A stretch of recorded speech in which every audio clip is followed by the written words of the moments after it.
Australia. Wala malama whaai ule taimi le malanga le tupo Pertania pala na masio foi Australia ma wa whaatulanga o le aula asia le National Centre of Indigenous Excellence i Redfern a o le ianga i nisi poloketi e fia asia foi Glebe i le ai sini. O le masio fo Camilla le aia mua i asia le whaala paputonga o le Oz Harvest i Surrey Hills ma anga ia i le Queen Square Library i le whaitua Setland whailoa i manise le autu stala. Whai ule so i se papakiu e whai e Parramatta Park e tali malo i le Premier New South Wales Chris Minns o le au fiaila o wala ulia o taitai o community volunteers matangata ta alo. Le fiafia le anga i le Sydney Opera House o le anga i atu i le whaitau wafu tangata e whātou whai le tupu mo le masiofo o le ianga atu mo le malanga i Samoa i le whonutanga le Chocom. O le awhao ngai le whainga malo o iei nei Australia le fitu piriona whātau wai missiles mo le Navy a Australia e whātau mai mei Amerika. O le Minister o Puipuinga Pat Conroy na ia tāua o i tuai ngā upenga nei o le a whātau mai o whaia i whainga whaona pō nei ma e au pito le lei le rarangi. Na ia tāua foi e nā una bāwa ai lava i le sona looa o ina mai le bevesi i Ukraine ma malamala mai le tāua o le tūtau le Puipuinga ma le mawhai una puipuia o tangata mai ni o swainga. Whai mai Conroy, ua mai a whaona maliane Amerika i lea whatuna inga, ai le i whailoa mai a po a whea tau nu mai ia mea tau i Australia, a wa whailoa o le atu ina saolava i le vaenga le Navy. Ua po e sata mai tai e leo leo ina wailoa e whasfuru lima le leita avale fōu wa ngau ia mai se yard o le car yard i Melepone, mai taritonu leo leo na oso whai e nisi se pisi nisi i Salmon Street i Port Melbourne i lea waulu le Susana Tenei, ma ngao iai ta avale e le i destalaina e whasfuru lima, mai le vale o le tolu le afiafi, ma le afa le ono i le tae au ananafi. Wa toe maua isi ta avale e tolu i mga ala latane, ma wa pue nai ma le tamaita e whasfuru tausanga mai Broadmeadows e iei ona so tanga ni mta upu. O le leina le Crime Stoppers wa whautua mai leo leo e le leina wala watu iai, pe asi la fieni whamtalanga e tusa o le mata upu. O se whalalava tau ta avale le soi sini wa tāpuni ai stasi o highway tele, ma mali wai ma se tangata tu atasi, wai mai li poti na suia a wala e ta i ei ta avale le teimi leo le tai au, ina wa tāpuni le Great Western Highway i tu umai lua i St. Mary's. Na amata mai le tau le whae le babeau na ua tūria leo leo se ta avale le tu enga le Holden, na sawa ane i Great Western Highway, e le imaua e leo leo, pe ta i muli muliane, na so aia le ta avale lea le isi ta avale le tu enga le Toyota Corolla, ma haafi ai ma le ave ta avale, e le ai se so tanga le su enga na whaia leo leo, ia mamaliwa i lava i lea no fuanga. Lo fata dia le whamaoninga o seri i mua fia, ai pe a mai aso enga, ai li potia na solo ese le avata avala le Holden, pe ita ina to e maua mulimuliane. Wata ua o seri e fast food tolu sanga leo wata o fia leo leo, ma sa whai aso enga ma tonga fitinga fo mai ili wharema ina pien, ma wha anga solo i pea ala tu saili linga. Ma le tala mulimuli, wa solo atu alo whaanga ma wha maisenga mo le aingo si tametiti se fulu whatu sanga na maliu na wala vela na wila i le whaitu o Manjimab i le vai asa taluai. O le tinao le tametiti na ia whailua i le ma whai na ngalo si anatama e mana tua pea le alo whangia e tangata e meise le community o lo lato no no fuai. Mo le maule tina e tele uo si anatama ma i lua i le tua tele o tangata i le loto alofa ma le fia fia. Whātau sanga taluaina me ia neilo lātou ai ngai Manjimab, ai le masania i lea whae tū.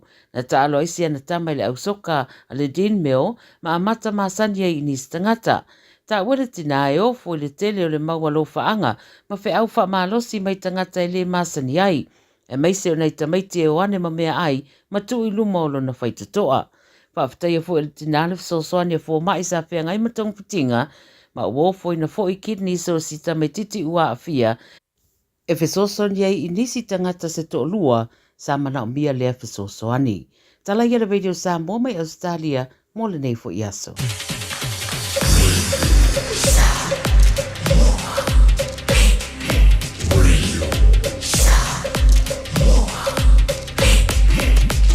Tasi limo i votu, amo.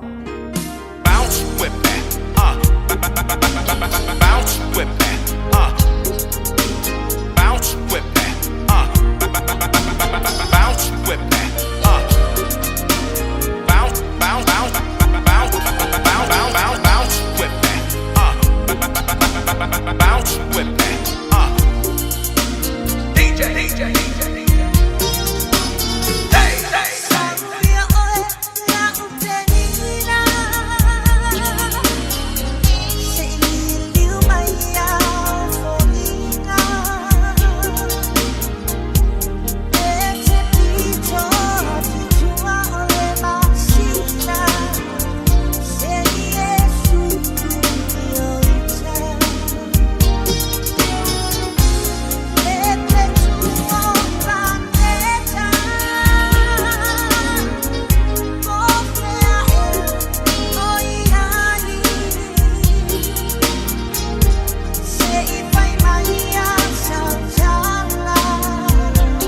Samoa. Wa ule ne yo kas futialo, a wale sui ya ngila wa ule kio. A eva mai ina se fudu lima iva kolu. Amo, Radio Samoa, Vivela a.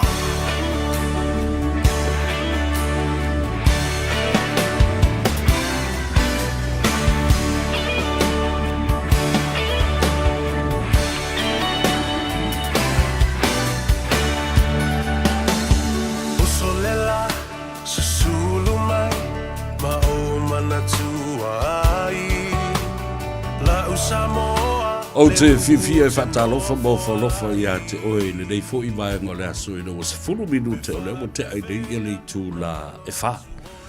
Ia, tawalunga atu ai fo ia tātou telefou I vai whanua mai Australia. I le sui o le Radio Samoa, le Sydney, Australia. Le tamai tai I Paul Murray, Miss Paul Murray. Ia, ai whapena ai fo le au nanga mele tautua a le tō whai a whonga mua. Se Manu Francis Ioane. Ara uko ngofo mai fo ile uso e. Yo sai wala vasi kula ngero no ia. Ai, va vitai le tua, o tatu to e fei I lumo le nu, o ele o tu o le nu. Fei lo I fo I lo na nga le lei. Pu e o manu, ele o pu e o mala. Ke le a me la kupu I mala. Ai, o lo anga le lei pe le tua ia I tato, o fe talo lo I le atu o lo fa pena ona fa vanga I le tua ia tulanga o pe au mangalu vale ia ma fa moe fo I tulanga o ma o afianga fo I le o le sango le mu lungo le ala tele e le la o tatu to e felo I fo I le neia solua tanga la vole vai so fa aftai le tua sa o vala le tua o Israelu le tua o Upper Amo, le tua o Israel, o Samoa. Uko vai whela uko ku I solofu a Isala elu I Samoa. Ino umafio anga. Ai lea a fia le tātou. Io e lea a fia I le fono. Fo lea a malo le taupulenga pele tānia. Ia, whatalofa I le tawhatolu. Pa ia lasi o le atunu.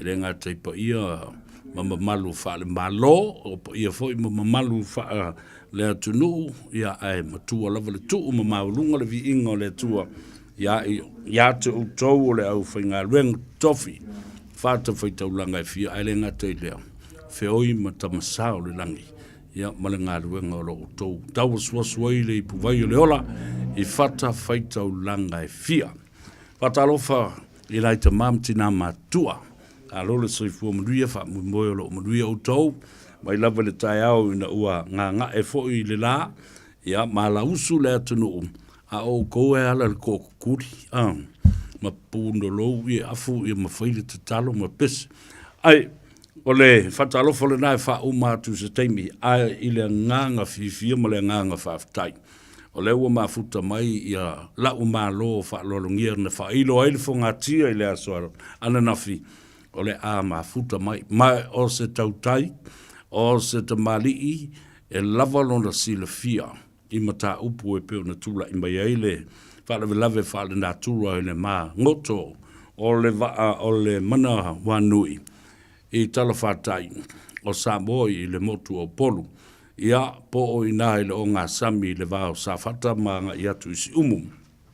O ia se rii whaiaonga, ia mai le universite, ngata sinia, a senior lecturer, e le universite le laumua o Wellington, e Victoria, ia whapena fo I isi ona to mai whaapitoa, e le ngata I le tula fono, ia e whapena fo I mata upu whaavao malo, International Relations and Affairs, ia e pui ai, ia le atunuu ma le atunuu o mea tutupu mai I tūlanga o pufai o malo, politics. O leo te whaatalofa tuai ma whaawhiluai I lau whionga I le rifo mai. Dr. Nanai Yati, ma lolo soifu manuia whaafti tele lava, molo teimi tā ua whaavanoa mai. A whio mai e le tāpolo kalame o le nganga ifo o maunga. Nganga ifo o whaiwa. Ia malo se fo la fionga savia After mo leva no e tal no e mtapule. Ba lo whaftai na nai, Dr. Yati, after tine rawa mo lo sao, ia mo lo taimi whai ua whaavanoa mai. Ia mo whai eo na tātala roa ma whaasoa. Ia mo mau e whai sisi malam na maanga whai ole ma malu o le tātou o tunu. O lo o whaalongo mai e tu saima. O a mai lau o fionga nai. Alea manguia whaftai. Ale whai. Ua loa tau sanga, lale umi talu na e ngalua nei o le veo o se lecturer i le University Victoria. So e valutau sanga na o whai a onga i le mtapule i Otago University. A lua pema le suluiva na o a mataile i nei Victoria. So toi titia ono tau sanga. Alo whaftai. A tātala no ai fo i le whaatulanga na fo i o lo soifua o wina. E mana ia fo i le whaafonga mai o le atunu. Na iau ainga, na iau matua. E tala no i lo tamali anga i le afio anga. Ia ma lo tupu anga fo i ma le soifua mai sa mope sa soifua lava i nei ma ola whaatasi ei ma matua. Ia tu so lo tina o sa mai whalatai. Imtau tu whalatai o lo tama o potasi whale alili. Ia na o whanau i Samoa ai na mato mai New Zealand ai o Laititi. Ia o i nei lana whai eitele o lo aonga. Ia ana whai lau pia isti Amerika i le University of Hawaii. Oh, lelei. E ila tangata i e fia momoli atu alo whaanga i lau fionga. Leli fo mai, Dr. Nanai, ona o le tātou tino wha Malaysia ma tuatanga loa na i pautasi. O lo momoli mai o lo whaanga o anti whalave lave, ia whapena fo i le tātou a fine, ia Yvonne. Ia, ma i lato uma siniva, ma i lato uma o le tātou ainga. Whatu tau te basa, mai se o le kama paukasi, i o le kama whale a lini. Ia o si vanga le nao, lo mori mai o lo whaanga i lau whionga le li fo mai na nai. Te lava, te lo lea si vaenga na e mai se Yvonne mai o i Hawaii. Ia lava. Te mire no tono fo i Hawaii. Oh, lele, whaftai whamai e basani no tau whailoa i o le tātou tino le na. Masalo o le vaitau le na o e le University of Hawaii. Ia aro mātu iei ma le tumaitau Yvonne, ia ma Siniva, ia ma Tuiala, ma i la tau le Brigham Young University, la ia campus i Hawaii fo ia e le ma mao lava ma noa ma le mea sa au tau winai ia lau fionga. Io e, o Yvonne ai, whai matu tickets, pēr matu fia te whau atu le PCC. Le na, ia, nā fo i no whanga ma le nā fo i si o manga le kalesia Jesu Keriso lau pa io asonga tai. To telefo i la tau o whaamri i nai le nā fo i universite ma o ong. Ia, ma toi fo i atu fo i le to tele ngā lulua i le kalesia, ma isi ngā lua ngā le malo i lo tātou atu pele o Samoa. Ai, tātala noa i le mata upu lea lau fionga le nai, Dr. Yati. I le awai whaafo se ia le tupu o le mwhara ve lave lea mangoto unga i le waa lea o le whatau o le Navy o New Zealand i Samoa. La lo talitonunga, la le marusi anga o le te le o se ngāru wenga e tau na tu i nātu ma le wha mwenga ia matua i whai i le me ngata i le mawhai o New Zealand i le mele o tū lai mai i le tātou butunu. Ia o le tu solem tāpu le e telefisi le taona tātou whai a New Zealand ma tātou mālo fo i o Samoa. O le fisili mōmua. Po le alinga luenga na whai le manua nui o i Samoa. Ia, o ai fo ina wala au e awatule waalea e whai le ngaluenga linga i Samoa. Po le mālo a New Zealand, po le mālo fo i a Samoa. Ia, e tona mālama tātou tangata e tele ngaluenga mawhaina whai le waalea. O le whamatalanga le mālo a New Zealand. O la ele whai ni mele o le reef mapping. Ai mantua le waa fo i lea mawhai o na i Whaperetania. To lay mines or to detect mines. Po mule tu i lalo le vai. Ia, solonguinga tele a ngaluenga mawhaina whai le waalea. e tauna malama tātou tangata. Po le atonu le ngaluenga na whai o i Samoa le taimina tupu le disaster lea. Ia, e tau whaina malama e tātou tangata, po o se invitation au mai le malo a Samoa. A whau se invitation mai a Samoa. Lona winga. E iei whala le responsibility a tātou. E le pāpea e ama umas compensation mai le malo a New Zealand. So, e tele fesile tauna tātou ave le malo a New Zealand, malo a tātou malo. E tātou malo malama i mea umale na whai, ngalbuenga na whai le waa i o i Samoa. Awa, o lesi to mai maanga waa whapito lau whiomele li fo mai, Dr. Iati. E te malama le lei i whea ngainga e osi le waa, wha wao malo, le vao le malo ma la tu la fono fatati o lono winga ta o tele la i lau saunoanga tatou tilo le amatanga o mene o le ale mea le va ale na fai o ngā Sami o Samoa e na iai se authority po se authorization i le vao malo nei e ma fai ai o na solia mauia ia pe fai fonse su e ngā le va ale i o ngā Sami o Samoa. E taun tātou mantua o le taimina i le Pasifika. E le mele ta o le strategic competition o le wa caught up le Pacific i le mele ta o le strategic competition po le geopolitical competition. So, lona winga, there are different dimensions in relation to the disaster lenga tupu o i Samoa e taun tātou malana mai. Ia o le situ o taun tātou ai i le konkalake lenga saingi Australia ma Amerika ia ma Pirkangia le ka o le AUKUS mantu o le konkalake lea e watu ai submarines, nuclear power submarines i tonu le Pasifika ia ele i amatiranga luenga Australia i latoa submarines ai o le konkalake lea ma whaifuenga watu submarines mai o i Amerika through the Pacific e o e station i o i Australia. So e tele dimensions le wai e mawhainga tātou vai e limta aupu lea. So I think i te mine, we just have to ask the right questions and make sure we get the answers. O lea so talitununga pe ua mafua wa o lea whai nei o ngā luenga wha wau.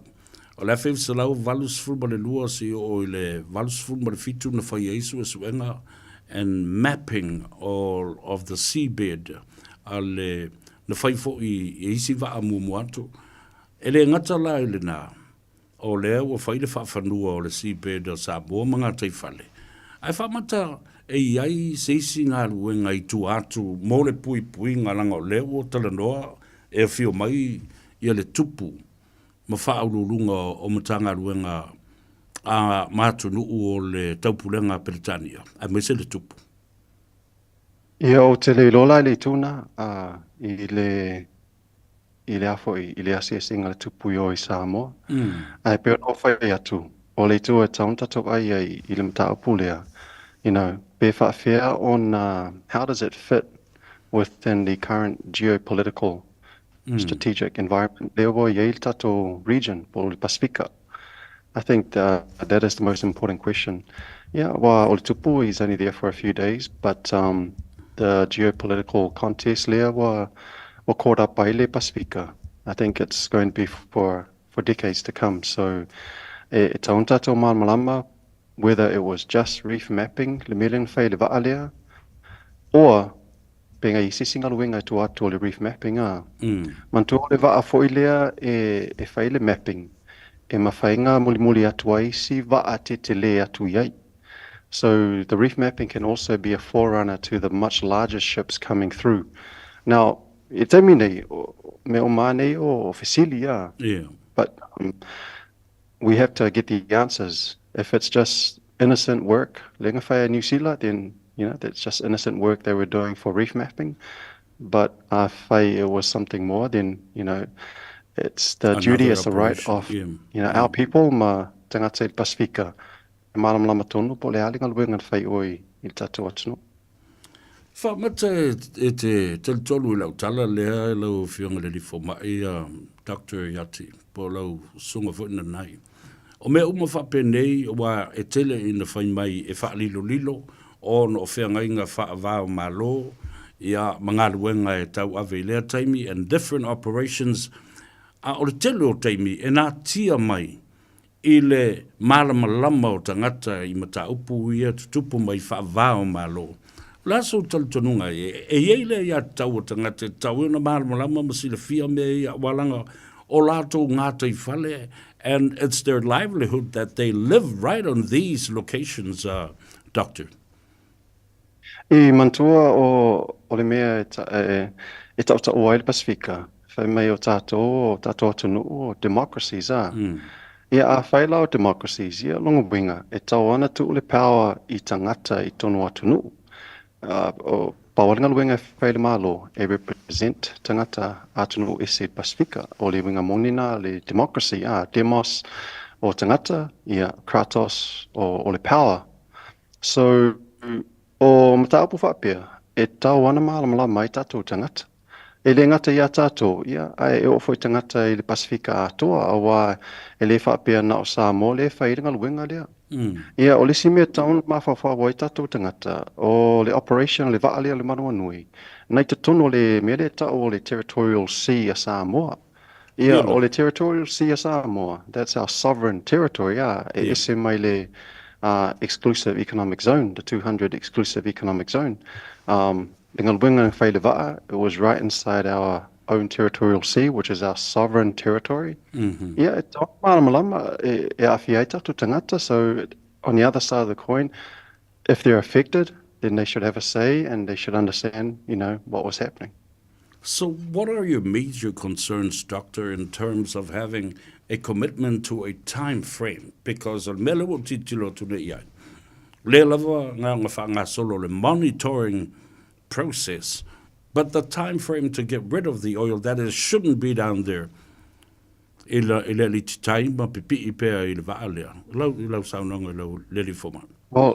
there are two concerns. The first concern is le mele wa mai sa mo New Zealand. If I New Zealand le for the investigation engalue fantasy masa mo if I the investigation. Yeah, mantua the technology is all with New Zealand. The expertise with the scientific exploration expertise is also on New Zealand side because we lack the resources in Samoa. Absolutely.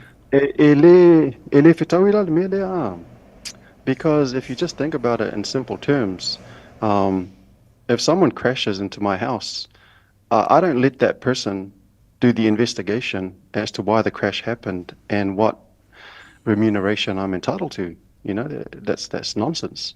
Ya almele wa tupu I le vaalea.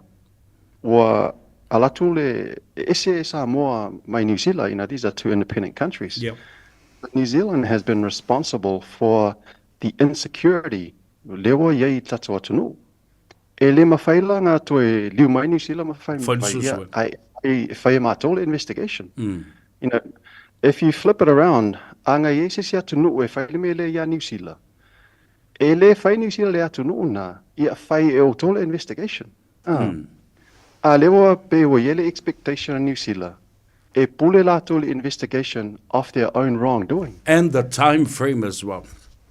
Yeah, ma time frame ele lola tato pole ale time frame e mana o mia e sa ili lele ma ta pole ma le the effects I le atunu on our reefs on our environment me fa pena.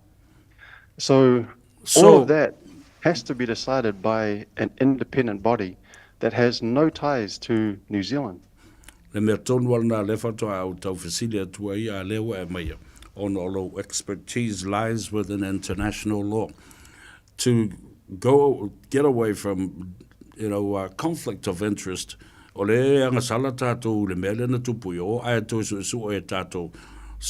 you think that there should be an independent commission of inquiry to go into this deeper? Absolutely. Sa leo atato mantua le taimilena yele disaster fa pe New Zealand.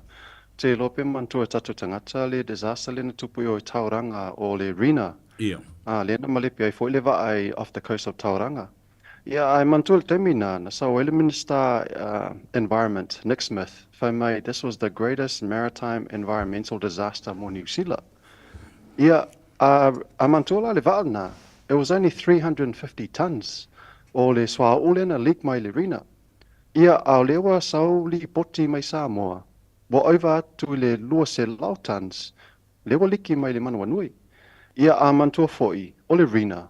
It was 12 nautical miles from shore. A le manua nui. Na le kasi nautical mile from tato matapanga. So, you know, ava ailai le total picture of up here. There's no other way but to bring in an independent, commission of inquiry to look at the environmental impact, to look at the economic impact. Ia malisi tuolina peno famtalatu more, to look at the geopolitical side of this whole operation, because there are just too many questions that remain unanswered.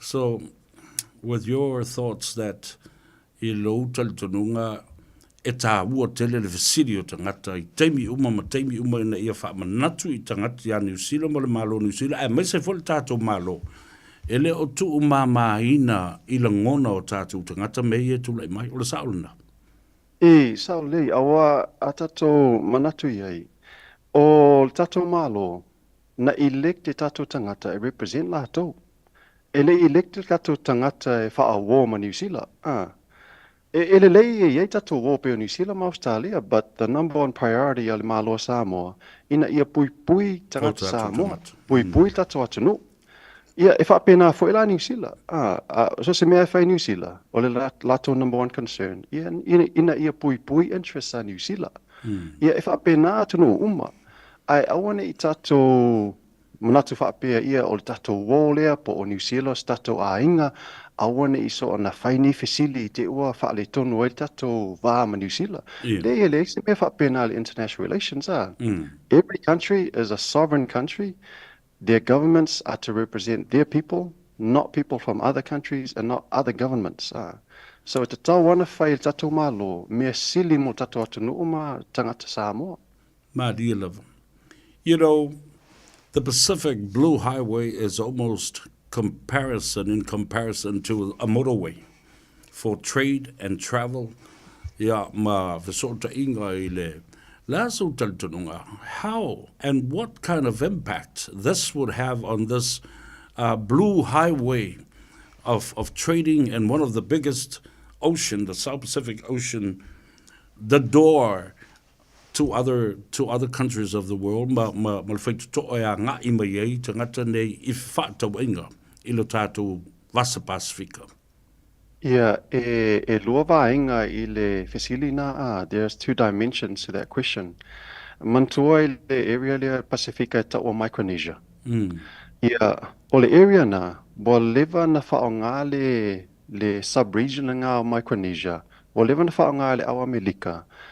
O le ato tau o Micronesia, o le superhighway for power projection into Asia. So, mo le awa Melika, that's a highway not for trade, but for security and strategic interest. E tu le e lato interest I o e Asia.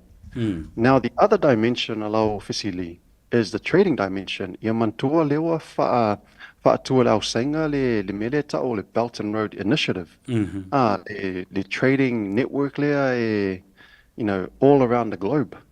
E include ai fo ilata to le Pasifika.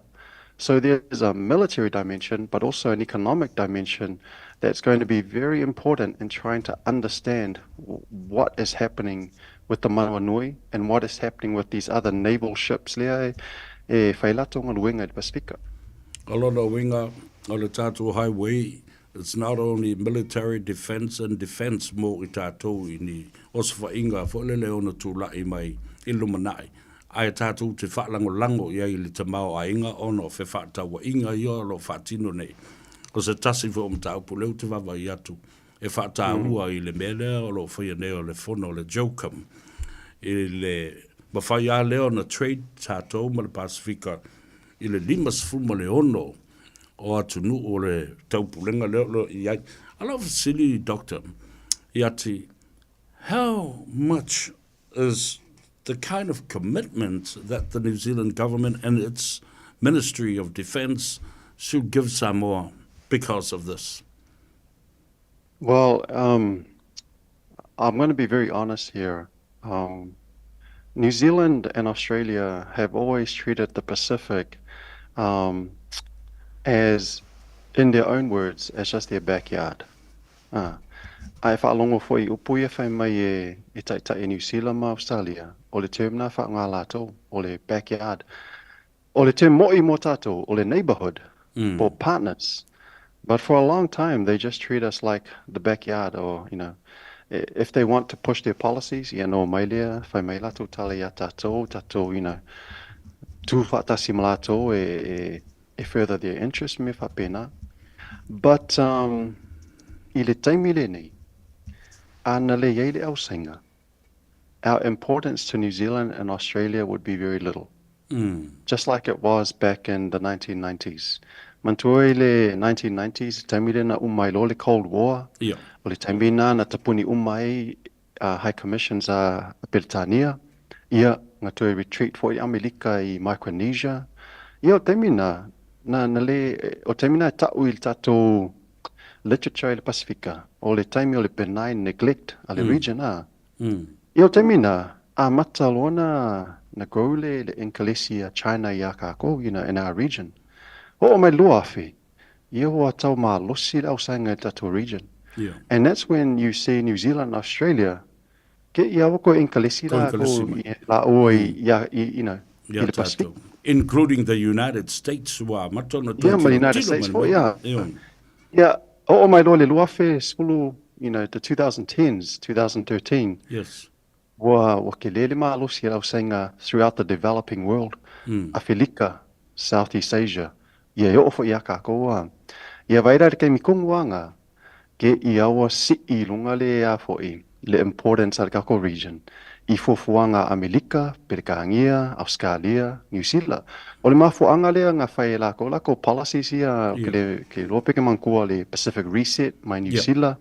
O Australia nga fai la ko policies o le Pacific Step Up. Ia Amerika nga sauma la ko policy o le Pacific Pledge. Ke ia o ko kele o kai mai Amerika ma Perkangia, they're coming to the region. And not only that, Doctor, you can see it from afar. The peanuts funding that start, there were flat mai velo sau ia lato fundings mo me fa pena tau. Be tau fole le fa ole ole tato, but correct me if I'm wrong. After being colonized, physically colonized by these people, so their policies and their rules and regulations, this is a form of continuity to colonize us and undervalue and undermine our independence as a nation. Sa ola from talanga mantul temilen launch ai Winston Peters le Pacific Reset ngi New Zealand lua festival walu. O teminga nga Minister of Foreign Affairs ai Winston I le tu a Labour Mali Greens I al fam talanga Winston fai mai we need to move from a donor-recipient model to a partnership model with the Pacific. Lona Winga, what was he saying? Lona Winga, lafai mai Winston. Up until 2018, we just treated the Pacific be se recipient. Pungiata nuue underdeveloped third world countries. Ia fai mai lan fam talanga tatou sifi le mele tau le partnership. Ia lona Winga, I mafau whanga le vaenga le ngai tonu le malo New Zealand. They didn't treat us as partners. The only reason was sui e la tō whainga. A wāwa tau whiwhi le vaenga I le influence el au sainga I tono China. O le mea la lea e ofo I lai chogam. E ofo I le mea e whono lai whai oi Samoa. O lai tau ma whai chogam Society Pasifika I leitu, ma leitu. E tau au mai e le Pasifika onto the side of the Commonwealth Western countries. But at the end of the day, o talamoi, angale e le ausenga. Ele popular ka ko ma le vaenga le. Yeah. Our popularity only went up because our importance went up because of Chinese attention to this region. So I think o me whapenga tona ma whawhawaita to taitai. The leaders in the Pacific. have to be very mindful of where we stand in terms of priorities to New Zealand and Australia. Absolutely. Olona winga ole mele tatala nom fa so ne ia. Ina ia avele tato fa mo we can agree to disagree or disagree to agree to certain policies mambea.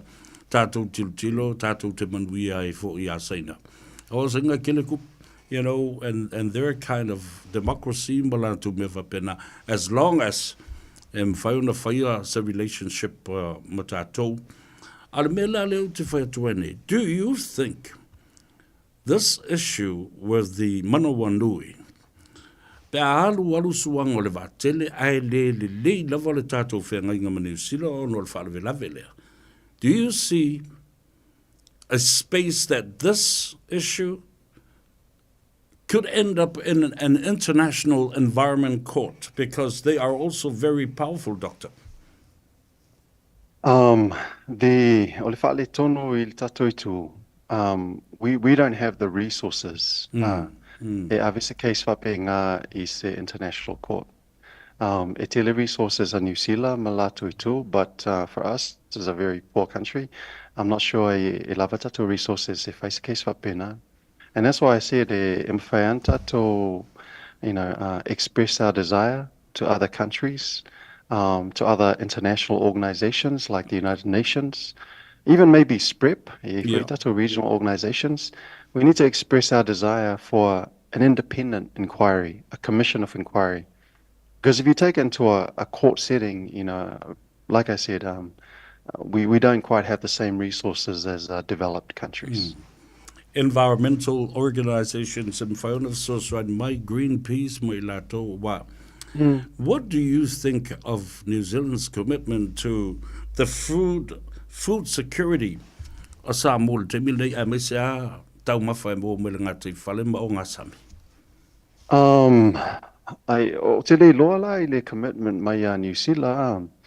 The reason I say that is because in 2016, na whaila o li poti mo le na avi oil malo New Zealand. O li poti la, it was titled, the commercialization of customary lands in the Pacific. Yeah. Pe whia ngata to ele tau Samoa, ele Autonga, customary lands atu no ese. E whai mongi, engine for economic development i le Pasifika. Yeah, and so I made the argument I tonu o Lipoti. Leva na tauna sui le Pasifika I sesi industry, e whaangale industry, the agricultural industry as the backbone of their economies. Ia ana le talia la Ministry of Foreign Affairs New Zealand whamai ala to if you feel mele ye taimine. Ia aina o point out to le malo New Zealand. Tele tatu economies is based on tourism. There's a good side to tourism. We don't want to take it away, but we can't have tourism as the backbone of our economies, because tourism, at the end of the day, is a luxury for people. When that luxury is no longer a priority, then people are not going to come. But we need to develop other industries, and I made the case for agriculture. Yeah, we don't see much change to the approach of Australia and New Zealand in relation to agriculture. Ia, ai mantua le ausenga. Wa levanga tu le ausenga le tulea o le agricultural-based development. That's also the underpinning for their Belt and Road Initiative. E mga o ilato e avatu infrastructure e develop by e atu nuu lato capacity of trade. Ma isi atu nuu. Well, when you look at our trading strengths in the Pacifica, it's always our natural resources, whether agriculture, fisheries. In Melanesia, it's gold, copper, nickel. We have so much of it. And so I'm not so sure that New Zealand, Australia really understand or want to promote that side of our development, in terms basing on agriculture and other natural resources. Alisia mele te fiatal no to ilo sunga. So laso tal tonunga ile lua fe malevalu, the Land Transformation Act, lua fe malevalu Samoa, and registration of our customary land. So ole mtaupu lea wa levana whai au tustu singa. Nā ria, Ma whai nā whai ria. au whamtalanga ni New Zealand mtaupu nā le 2008 LTRA. Yeah. O tau noa fo I tato palemia tuai si le awhionga ia Tulip. tui le epa taupu lea. O le whaale tono o le tulafono le nā. It brings into our countries le system le whaangai ne New Zealand ma Australia.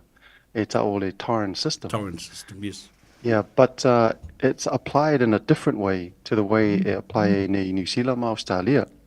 Here in New Zealand and Australia, it applies to sale and purchase, whereas we kind of changed it a little bit when we brought it into Samoa to apply it to leasing. Mm-hmm.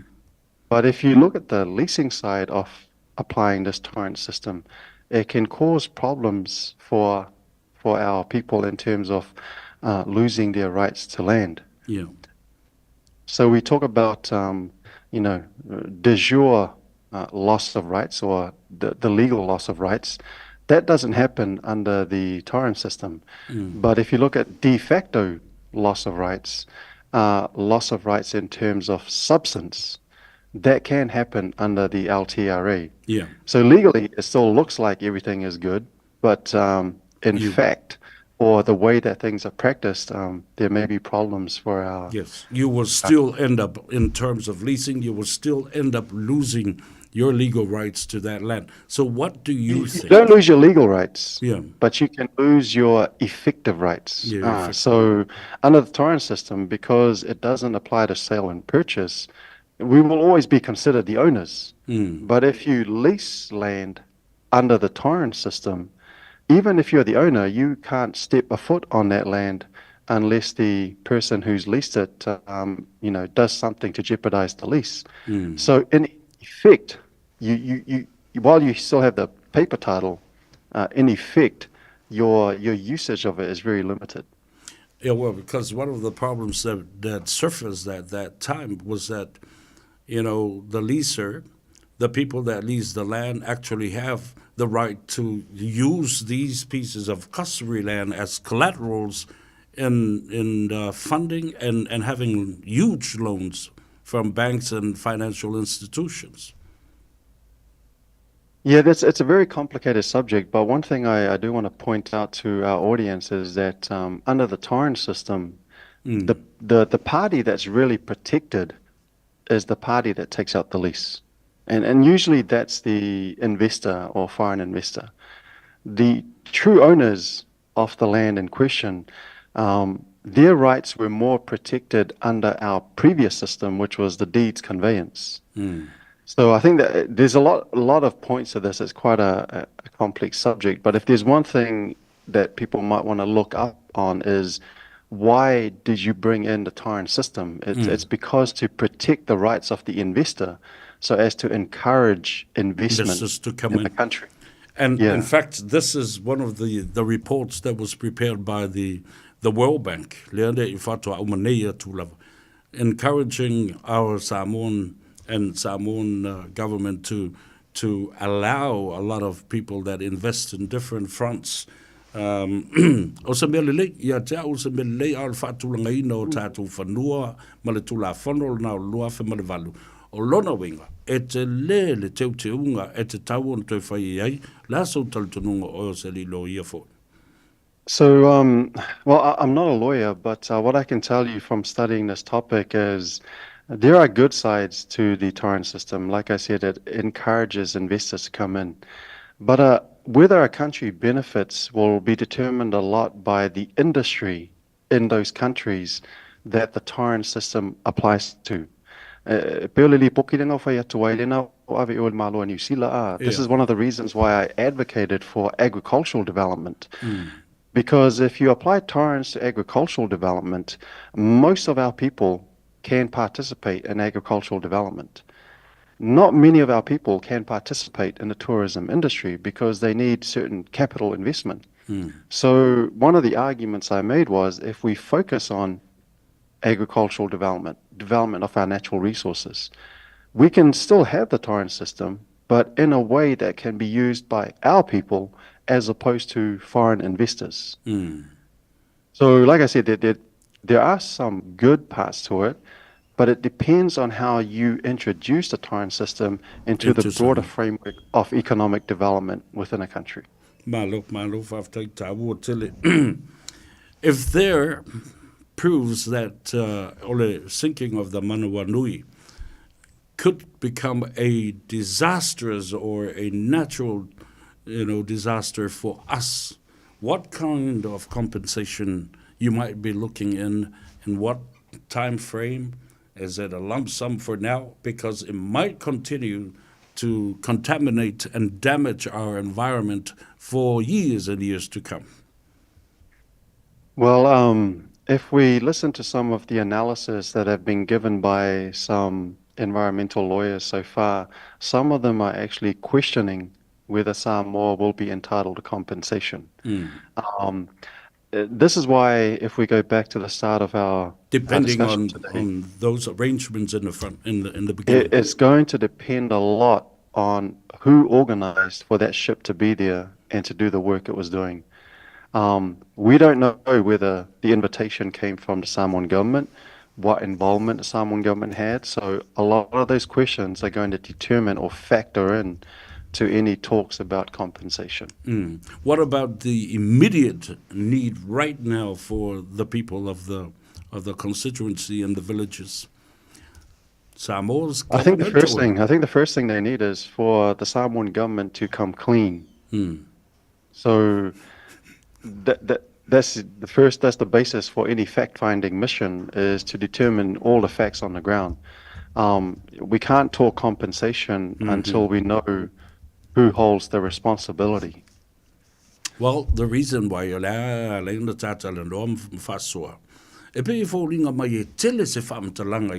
the background of this whole scenario and this whole chaos, not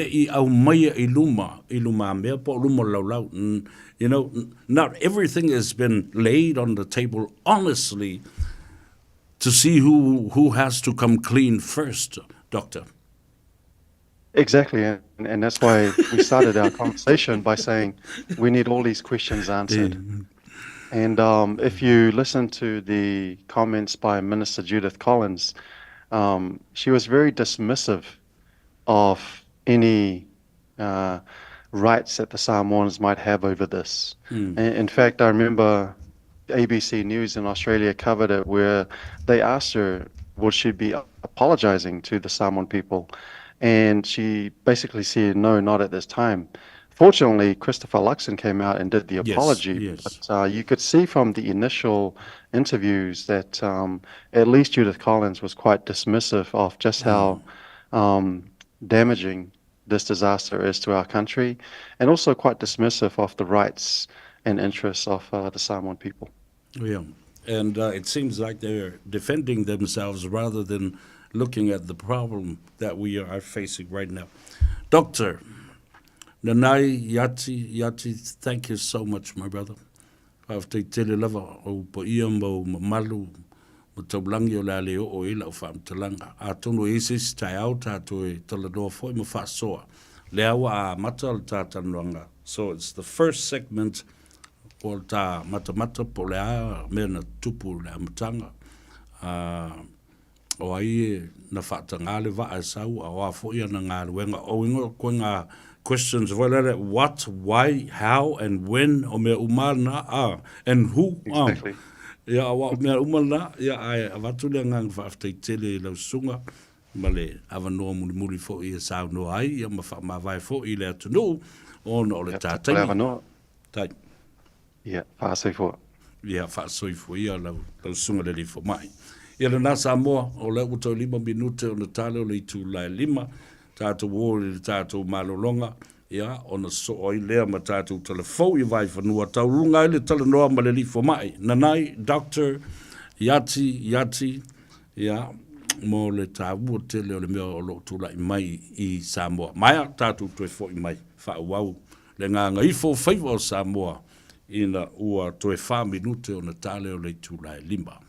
Fees-free study is changing next year, and AUT wants to help set up new students for success. The Kiuta Kitai Aspire scholarships include financial and other student support in both Year 1 and 2 of an AUT bachelor's degree. Find out more at aut.ac.nz.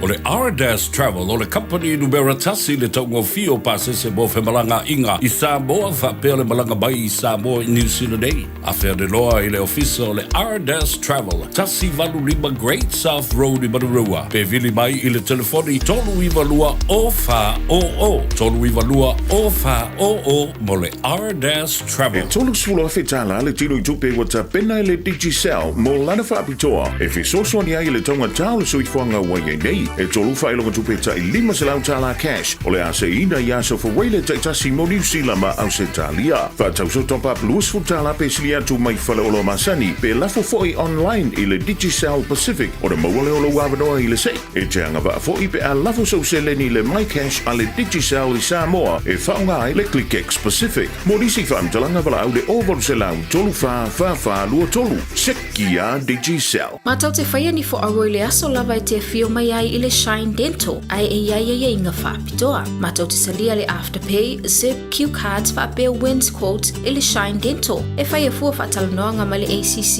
i le Shine Dental. Le aise tongi mo whanau i le bao le se furu lua i le se furu walu tusanga i le Shine Dental. Talanoa mai le tongi ino le whainga o nipo i whaunga ai le Zip, Smile Now, Pay Later. Le aise tului i le Shine Dental. A fio mai le 5-5 Great South Road manukau pe wala au le lua fitu ono whawha. Lua fitu ono whawha mo le Shine Dental.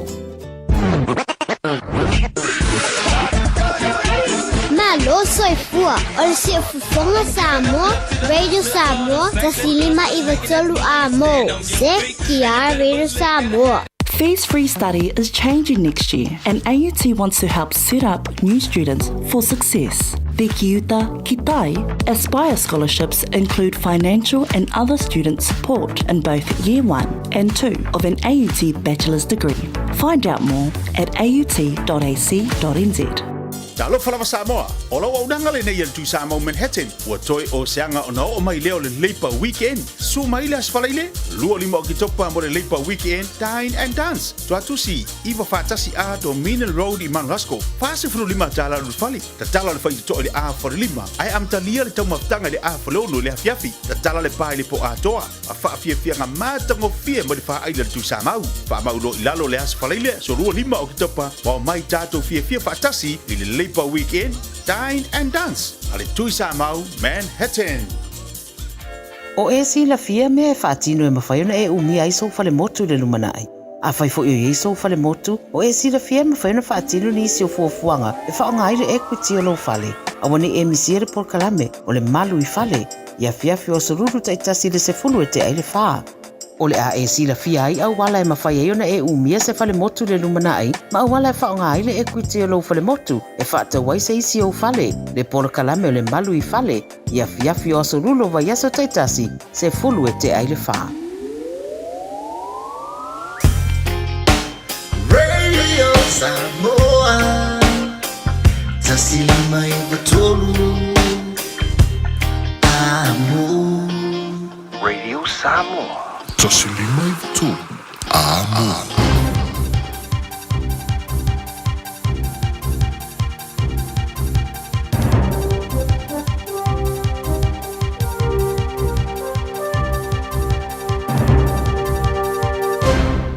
Malora soifua talafulava I tala mai aturu e mamao ma le Pasifika mo le nei aso. Mo atu mai sa sa e tututonu, wa maua mai sa whaamtalanga ma le whalulunga le ofiso malo o whatasi mo tangata surufa I Palestina, e whapeolo o whaavau peona whaasa Israelu, ngā ruenga psosoani mai leo o atu le tu I mātua Gaza, whaasa haimara sapalai o mea ua matua imna o mia, e mai se tau mafa ma waila au. Ni potia le afia tele ai o fale mai maua le ai se ele tise I le tele o no whangolo I eitangata manunua. O fale fo I o lo tutoe wa tumutumu waitangata o lava I fale le ta ua se tulou wau mawai nisi. O le maua Israelu o le autau o le Hamas le wa toe whaturanga ane mai le ture I mātua Gaza. E le whatangaina Israelu le BBC mai se opisa whaasararau I to tonu o Gaza ma wa whainga tayo no wha maonia nisi o wha mtalanga whea ai. Whai mai le militeri a Israel o lo lātou siaki nisi o ripoti pe wha maonia au lo wha wau pewe singa i rea wha tu au talitali ei malo au wha atasi mo seisi ripoti e winga i le au nanga le so soani e le o ino fuanga e peo na ta ua i kasa a e tolu skulu waso na tu watu e Amerika i a Israelu. E te tau na whai eise wha te tau mo se so soani i tangata i kasa a me se rau whainga ruenga malo au wha atasi wa a fia iso i fua. Si dia mare fasfo dua afe tangata ua maari riu i rea i tū o re nalolangi, talu mai le amatanga o le taua, e fua i wha maumaunga le matanga ruenga o le soifua maranoina o lo wha afoe le Hamas. O se tasi di poti o pitora tamai wa wha inoa i Israelu, o rato waspa inga i Syria, o fasi o tia i le wha ururunga o le vanga o unanga tau tupe a le Hezbollah. Mai Amerika to tele wa fasiri ngile nga yo inga le bilioneo Elon Musk o whaia pe o ngatasi maratu la fono pele ai. Wa ia o foi nane lo na tuina o le miliona i le aso i se tangata pālota e saini ilana petition ai le io i le aso 5 Novema e whaatinoa i le whainga pālota. O le petition pe ona ta ua sa tu whaatsia le campaign group a Musk e langolango ai Donald Trump i le whainga pālota mo le presidente. O le au pālota lai Pennsylvania wa ofo iei vai ngā tupepe a saini le petition e tasi le miliona e whaamatu watu i le aso. Pe i tai whai mai nisi o tangata ata mamai tū la fono i mea whaapea e ono so dia aida tū la fono a Amerika i whai ngā pālota ono o le ofo ino tupe se tangata e saini ai o se tangata pālota. Pe i tai o le talia Musk e pe ona ripotia wa ta ua i sa whai fo ini whainga whaapea mō mua le Democrats na ia ta ua fo i runga le upengta whairangi le X na whaatino fo e reiri i pula le Facebook po le Meta ne whainga whaapea le 2.10 wai mai se tasi o polofesa i Amerika e o ngatasi malitu la fono le tutongi o tangata e o e le stala tangata pālota a e le mawhai na tutongi sa o tupe i se tangata e le stala ai. Mai New Zealand walo ia nei le avese o le whaipule sa iei o le Green o Darlene Tana, mai le palemene na watu sia e taitai o le vanga wha upai se tusi le fonga whetalai le vai aso taluai, wha ido aina lato wha iunga o te tauna avese Tana mai le palemene. O le isi taitai o le Green, Chloe Swarbrick, na ia wha ilo se wha tanuanga le Vaida New Zealand ne se lau walu se fururima. Sui o le Green, na whai ma sui o le whaita wafe o tangata ma sui o le pāti mai le atunu atoa e io ina umar whai unga e tu watu tālu sanga i le fonga whetalai. Lona winga lao le asuia le no fua leo le Green i le palemene e le isi o lato sui o Benjamin Doyle o ia leo lo soo ai le party list. Mai le Pasifika i Samoa e mawalunga le tūlanga le taringa māloa le atunu mo le whontanga le Chogam e peo nei loa i whamtalanga ma saunoanga le toa tele o sui a waile a sonanafi. Le urua iaso le whamoe le Chogam i Samoa wha leo ai e nisi o sui mai atunu na malanga atu le langona e whapeo lo i o lato lava atunu ina ua taunu watu i lau whanua o Samoa ma mai tawina i le matanga o fia o le teutewina e meise le lau pufonga fia o tangata ma le whapipi ina o fua o lato atunu i a fio anga ese i Samoa. O whatana noanga i le asona nafi na matele i mata upu e taula i le tūpauta mai tai tala vau matangata. E rima suruono atunu o le lalolangi o lo iai o lato sui le nei whaatasinga ma o le pale mia o le atunu o le fionga fia me Naomi mata afa sa uno le tala ina o fono tanga la iti na amatai le porklame ma ia ta uai o le fono tanga le nei le Chocom e whaatatau le tu ina o kulupu ma ale le pito i luma ma e whaatatau i whaatana noanga ese ma le taua o so o tanga o le ainga o le Commonwealth. O le tamaita i talavou o Brianna Fruins, tasi sa au fia le panel, na whaatala noi le mata upo le sao tupulanga talavou, i suing o le tau ma le whinau moa awanoa, e mawhaiei una wha leo langona a wale lumana i manuia o atunu. O le ngāruenga tu stala le isi au unanga e tāua tele le nei whailo inga, wha apapula i stasi wa loa i le ngāruenga le Pasifika, mai le atunu o tonga o Kalafi Moala, e tā ua le maua whamtalanga sao ma le tonu, pe tai e tā ua fo i le vave o na kiliva ma maua e tangata, e fua iai whai unga whai, e mai se lava i tūlanga o le tau ma le saunga le mua tangata, o le solo o whaua waile asolo na lua o ia whono tanga. Ma le tala muli, o le tusi whaingoa ina Myland, tusia le tamaitai polofesa langolango le ANU, le Australian National University, o Professor Siobhan McDonald, ua sauni ai sa whaopoponga o talaanga o le tumoto Vanuatu i ona whanua i le moto e whate le e iei le laumua o Port Vila. O le tusi o lo taula i sao lava i suenga te tele i whanua e meise o lo atu talaanga mai le amatanga i le lisi ina ma le vaivaina i le lua awheanga i le lua whesefuru whaa. o le tusi na lo mia le University of Hawaii Press, ma o whapupula i tūlanga e ono mawhai e ona ngā rurue ma wheso o tai whaatasi systems o lo pule ai nai whanua e le tūlanga le lei o lona whaonga ina tangata e ia te tau. O lo iei pia vanuatu le tau wha mautuina o le mata upe wha te tau carbon credits, mai tā waile maua le malo nisi o maramala maanga i tūlanga i whanua ma whaamnianga i mawhai ona maua pe ale leo na pule aina ma tufutu whaina a wale manuia o tangata lau tele. Tala ia le Radio Samoa, mole nei fo ia wauli.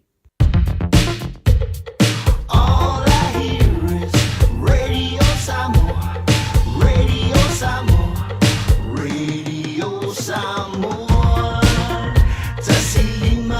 Tolu amo Radio Samoa Kasilima Ivokolu amo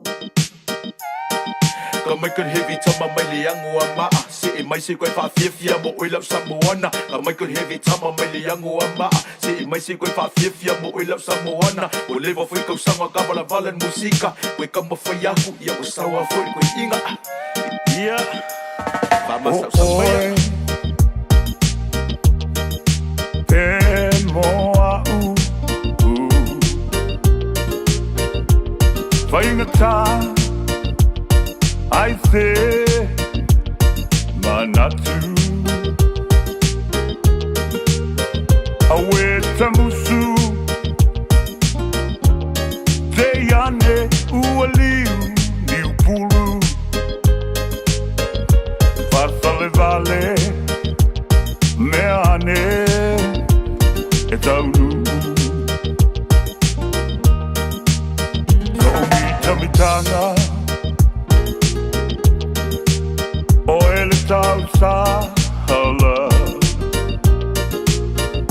Lo matalasi Le la le lei I avea idea hala Olo alofa Te ane ua mapolonga Lau file filenga Whaamua mua ita Omo Bea umile ona A bea ioe Mazatsonga Lau filinga Whaamua ita Soalofa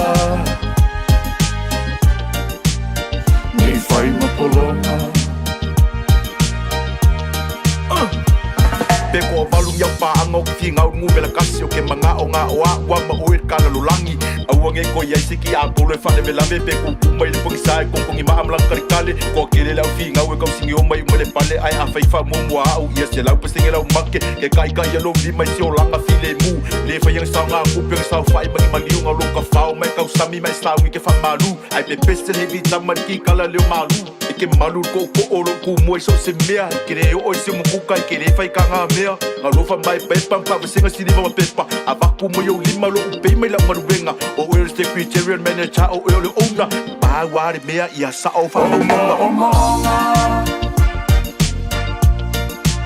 Bea umile ona A bea ioe Mazatsonga Lau filinga Whaamua ita Soalofa Ni whai mapolonga Ya, si whawa pia Momo o nganga le nganga i wheku wakul mana malama o kele alo i sia kako se lau whai po se papaka A whai ke le kalio le a koe fo i mai lo waa Ni malaenga lufi lufi ai kumolo mika mikanga Au maka ua ki ao e mea nga e whai mawha mangaku Ke kausi e ia oe mawha e engi o mamalu Ba ai ia oe sunga nge i e misia mai au Ke whiwe koe wha akur ka ko pasi le Omo Bea umile ona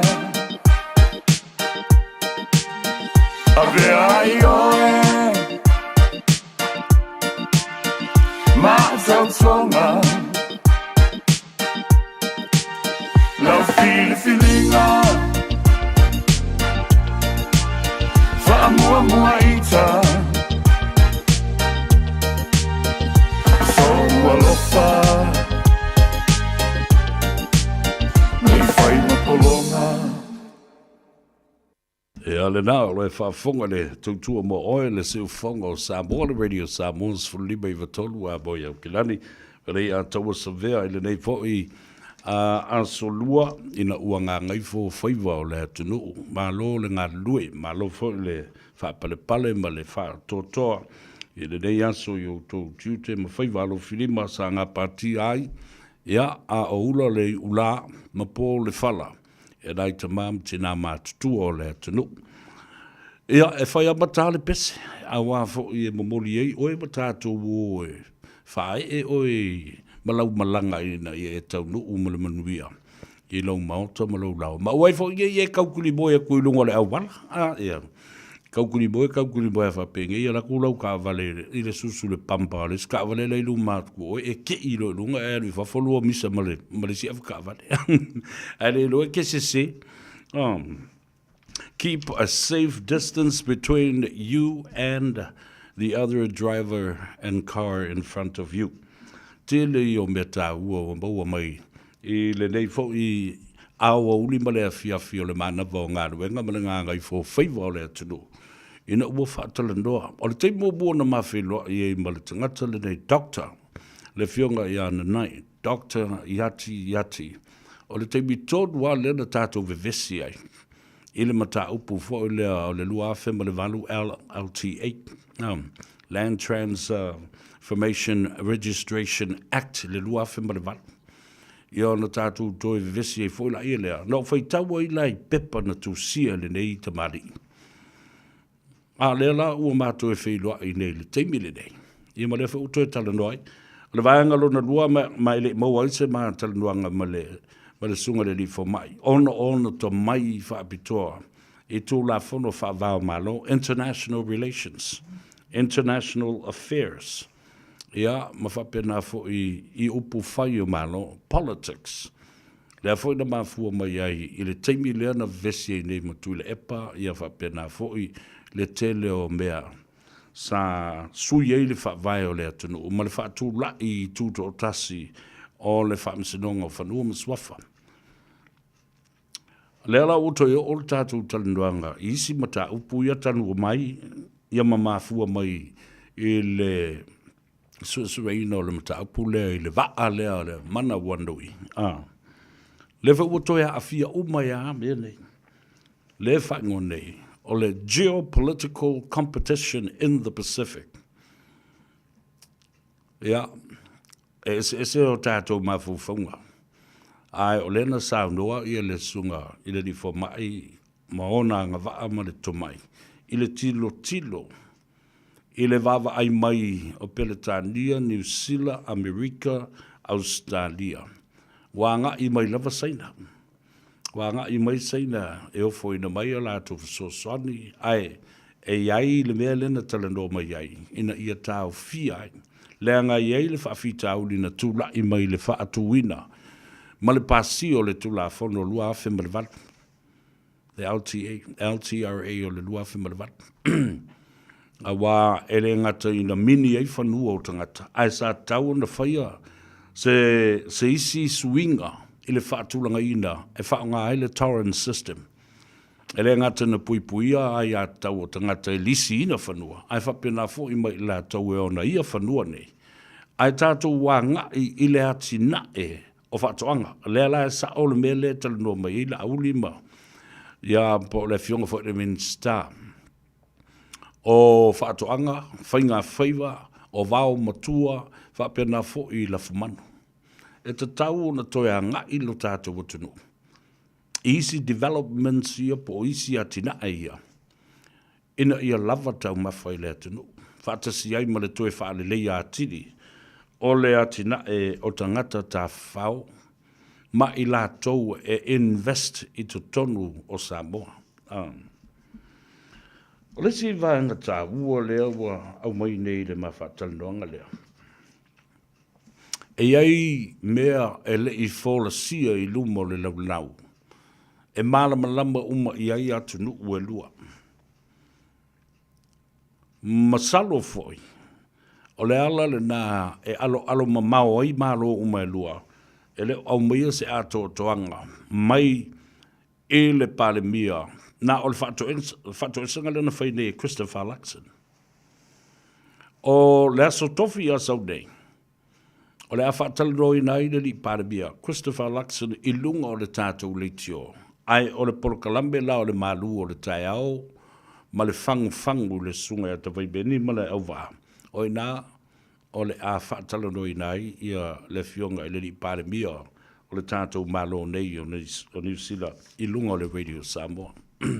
A ole I tu wa atu le na. I le fono a malo o taupulenga o le malo tele o Peretandia. Leo lo whaia nei I Samoa. Mai tā ua fo le nā talenwanga. O te lo foi o lo tā pena iai I le sunga le li a wao. E siringia le fionga I le li pāremia. I mata upu nei le ngata le sitseni New Zealand o tangata Samoa. Wai taunu umai lakseni a o le atu le valele. E awai atu I le parlemene o New Zealand, I le Beehive, I Wellington. Ia e tāpua ia, le whaita wina lon lua, o le pili lea tātou o Sitsen New Zealand Samoa.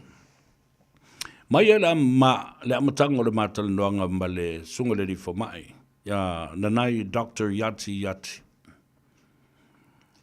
Lea na wavala mai iai, e iai fesili e le I tali iai malo nei I lua. O le fesili le na mua o ai. O iula wa alae. La wa mangoto unga I le alititai o ngā sami. O le itu I matu o tu muama upolu. O ngā sami o sa fata mala inga sa tunu mafono si o antu I o I muriwaima. Mata watu I o I si umu. O ai o na I le wa. O le sifisiri, pio na matana, o le ale mea le va ale fai. Tolu, o ai na whaatanga ina le vaa. E sawi o ngā sami o Samoa. Leanga o le ua mautinoa nei le fisiri le nā. O le vaa na sau e whaila na su enga. Ma wha mautu ai ia le meo le wha whanua. O le arititai, o le mamao, mai le alo ma le matawhanga nga I amu, wha solo tuai I tua au, ma le sami le loto ma le moana sau. O aina whaatanga le wa. O ngā sami o Samoa. E le ise waa e uia o ngā sami o Samoa, ma whaatanga ina e folau I ngā tai whale o Samoa, pe a fuafua la I tu la fono, whaavao malole na matalnone I maleli for mai. This guy, this gentleman, ole fionga nanai, is truly a professional in his expertise and subject of knowledge. It was amazing. Yeah. Yeah, utala noa le tu la fono, geopolitical spectrum and also competition. E tele ngā ruenga le waa le e mawhai no na whaia. O le su o ni maina mani pomu o lo tatao I, o le fuaina o le loto o le moana. Sau o le o lo o iai I, ma ta oto ai I ngā tai whale o Samoa atoa. E mawhai na latu tatao ina maina ni pomu. E mwhai fōi o na lātou sa ilia ni pomu mani maina ua tatao e nisi tangata leanga po ni spai, po ni tangata whaatupu whalavilave ma isi atu nu o laulangi. Ua mai e lama mai lau whanua ma ele ma le ngāta I whale o Samoa ina ua whaalongo o le whai le whono tele lea, ale jokam, o le malanga mai e le tupu, ma isi te tai longa o malo le taupulenga o Peretandia. Ai whai mai Samoa. And these are the questions that needed answers to. O yo na le va. O ina whaatanga le va e sau. O a mea le va ale na whai i. Ai na wha whiwhea na mangoto. Wa le ua baua nei, ia le meo le black box, o le Voyager data. I lo mai ngā yoinga, ma mea umasa tupu i le va. Mai e maua e fo i tutonu o recordings ia. Le tala noanga masaila, ma le kapiteni o le va o nā whanua, le tala no i le tama fo i lea tala vau o lui seve nifo. Tangata toa le nā o le nei, whaala vilave atoa. Ai misi o tangata uma o le tu malo. O e na lato so soani i le pōlea. E si wila mea tā ule nā. Nā o le tātou local media lava, whaaloto i whale. O lea li potia le tala le nā. E winga le ngai o inga le tamalea ma le toa o lona loto. Le aise international media wa lātou whaia le tala lea. Po ole TV Tasia New Zealand, TV Lua, ma le TV Tolu, e o lava i tangata Pasifika. I le TV a le tangata Pasifika. Ne masis. Ana li potia i tātou i o le au whasa laua sa moa lava laia. Pei no lua i whaatala doa langa o le mea. E tawa na tātou whaafitaia i lātou na mai li poti WT Videos, le sunga ia Rudy Bartley, ia whapena fo ia le sunga ia Palodi, tui E.T. And that's how we play this game. You know, there's someone of our journalists and broadcasters, our friends and colleagues who have brought the story or broke the story first. And if you use that piece of item in your broadcast or your podcast or whatever, you have to acknowledge the source. You know, about 12 times. You know, sili lana, why, what, how, when, on the fair na whaise malienga, oi na sai ni le whenga inga e whaatanga i tangata i o mai. Tu sa po le tātou tua oi o New Zealand, ma le tātou wō mawhana whana. Oi na whaia le whaatanunga lea. Oi na whaatanga ina. Who authorized the Manawandui to enter the waters? Wa mana tua o le tula whono whaavau malo, 200 miles to the left, to the right, to the front, to the back. E lua se lau maila, mai i le ngātai whale o Samoa, se i o atu le sami lo loto, lua se lau maila sa haina i toi tofu mai se waa i tonu. La la fua la le nā lewa iai le nā whanua i ngātai, whātasi ai maisi waa i o atu nei e pui pui le ngātai whale. Mai loa o le lei umatu lava i le radar. Ia le tala whātai ma le mamao lea e lua se lau maila. Yeah, nena. So there you go, ladies and gentlemen. Tā ua le whaafonga mai ma le talanoanga fo i e pei o na whaatino. O la tātou wō e sa ili le avanoa. Ya, talanoa atu wai fo i le fionga i a leo Pepe, tala i Lene Junior. Ya, o le pula le tātou company, malosi le telefoni i whea vea i le Digicel. Ya, malana fo i tautua i le au li nei.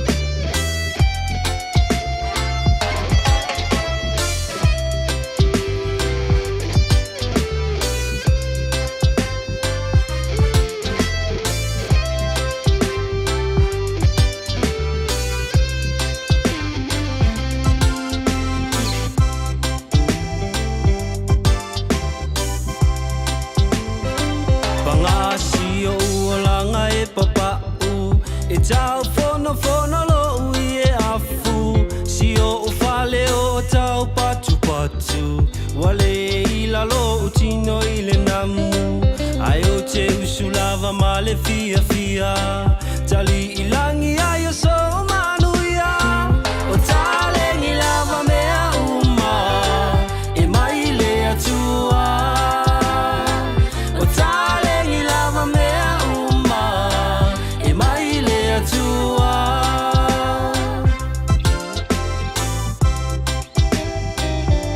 Fianga mai I le pese avanza fai latte e la ua luas fuma lima minuto le ute ai nei tu la lima fatasi mai ia le fionga e le pule o le tato a company telefoni le Digicel fatalo fatu malo se fuma ria le o pepe malo nga lue le nei aso ia ma ua nga ngai fofo I faiva o le atu u MSFO I la ua fionga talofa malolo so I fuamria a fio maia.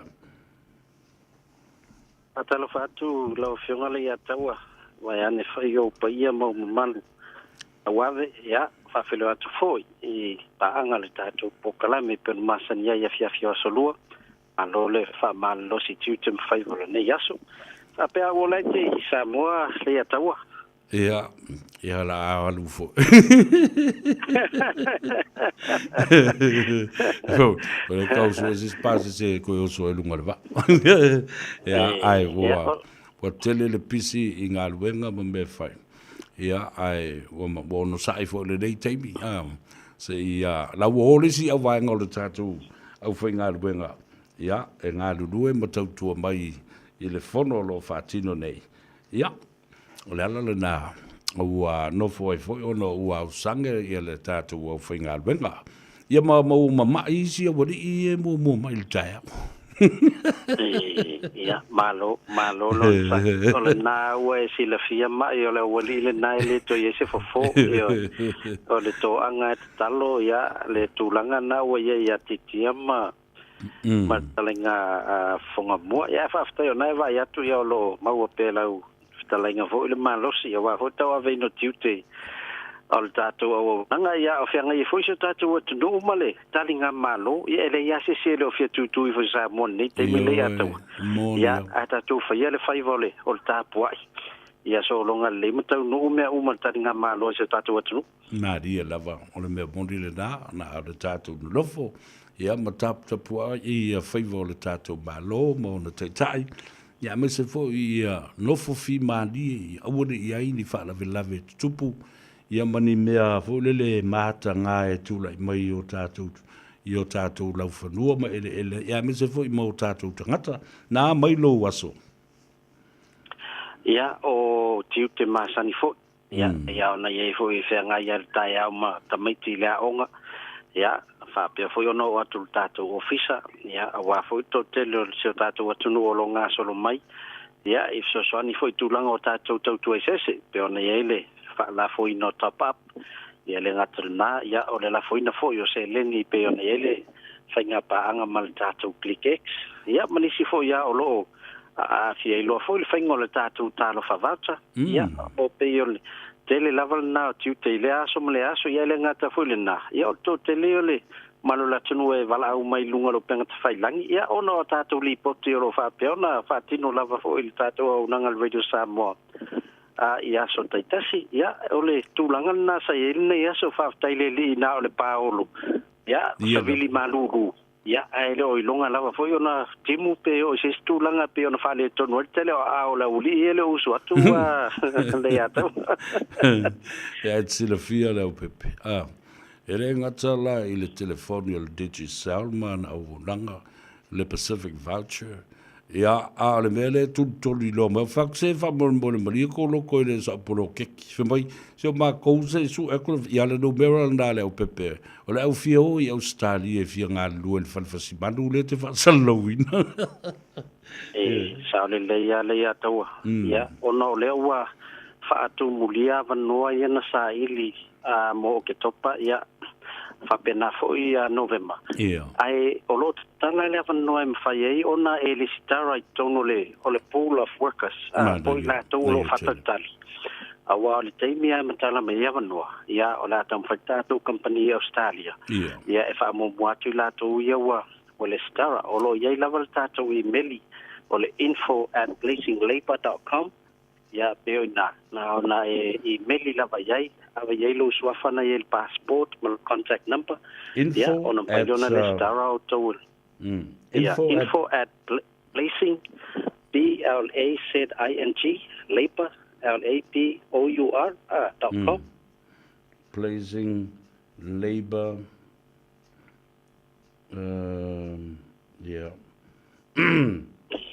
le malo vaftai ia ta wole na nga fe tu na no sile tu nga fe tu no Melponi le pitolu o Melponi le ia le company le pepe pe fa ile fa ina ia le o tato company o nai Melponi ai o company ese ro la tu nga lulue ave ye tanga tfenga dwen ia o lela ia la tu la lai nai Melbourne ne foi la tu la lai nai meta o Coolamandra nai New South Wales i talang ne tonu lava woka ia o lo tam fai foi la va ai pe tala mai ava noa ni sia va noi tonu Melbourne ia fa pena foi sini ia pe ono la tam fai lava ale le lava tfenga dwen ai la tu ia wa mo atu fai foi masuyo i latou i le pulu lea ua so e atu ia katopa ma November ia o te iloa le a faigofie foi na maua avanoa to te leo tatou patere o le vaegata ua lea taua pea no taua le stapokalame o te faafetai au ia i latou i usauni o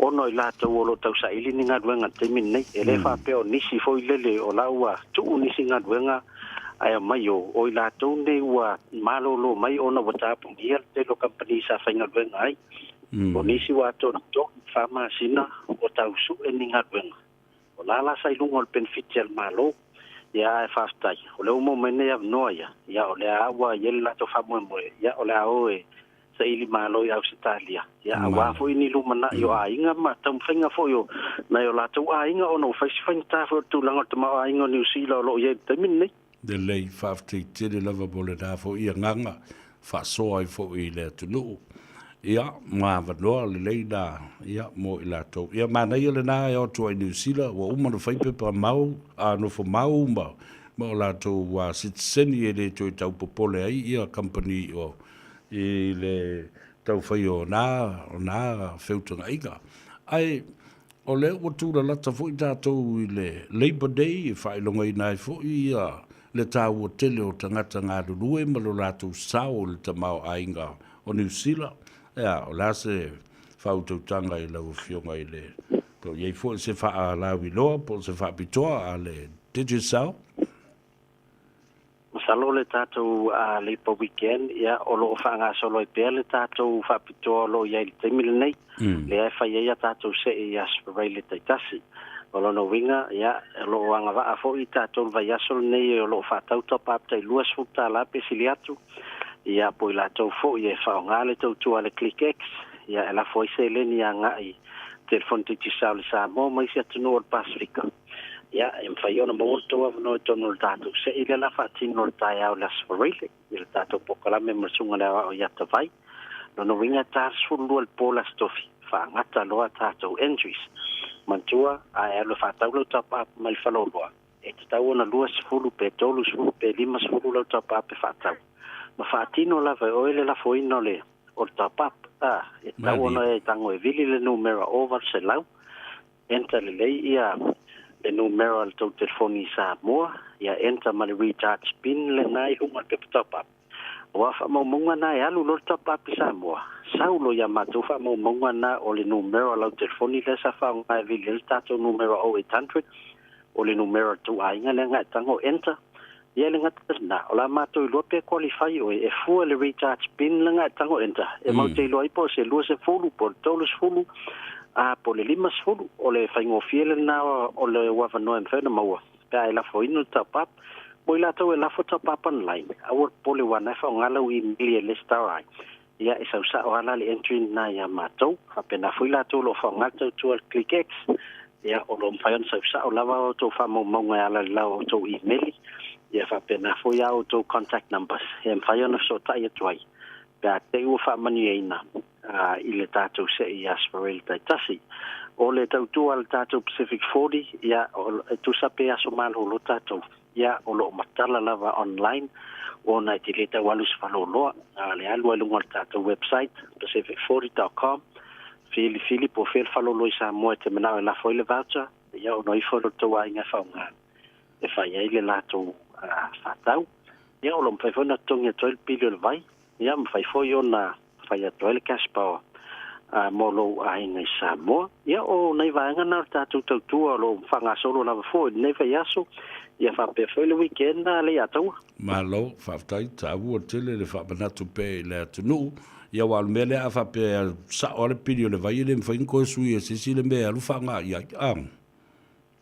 ia o le teimia umayona e tongia lau voucher o le pili o le vai alu sa o ai o le office o le vai e le alu se tu peises ia o le novinga lau wara o le mea sa e mana o alu iai whape na foi la cash power e umana process mo alo ma to le toki no cash power ia teksa o la vai o le numero alto ai nge Samoa enta lo tonu lo no winga e te le popole ala po alu le o ngalo lo mau ia po la to foi o lo fa peon fatino ia vai dei la se cash en faiona ave tu fa pena foi i voucher se ave fa lo fatau ia ele o fai la bona tala se cash e ta one fa ngai o lo mo e ta to fa lo malo fa tai tele la vela fionga ai si banga e nei pa u ya ta uma fa mana tu pe ma sa no ya ta tele to ba vai fa tele ya tawa ya na ante fa mana tu fo il numero ta telefoni o lo ta si lima ono a to fa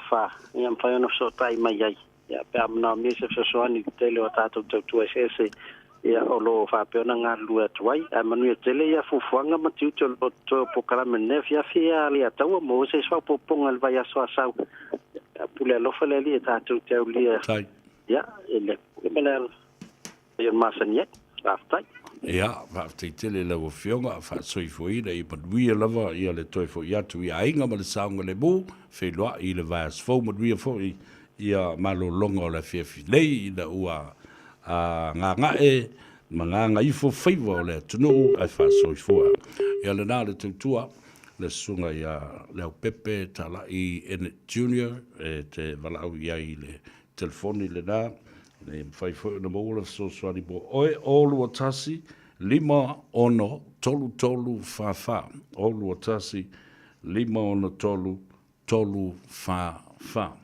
le o to lus fu minute o natale o le tu lai ono o mai lau whainga malanga i lungo le awala i le teimi le nei ia mana i le vava i atu i le sulu pe o le la ia maanga i fo i le tu langi i sifo e mangoto iai ia ai whai maari e pe lo sa i lungo le awala whatalo whabito ia te utou lo whia le tiute ma le whaiva whaloto i whale o le ngā sesenga ma le tāpenanga o le maota nyaso uma o le vai o kamaiki o le vai o le tabama le tina mātutua o whala au o le toast o le iputi io me umana e whai e tangata ia to e whai mana me ai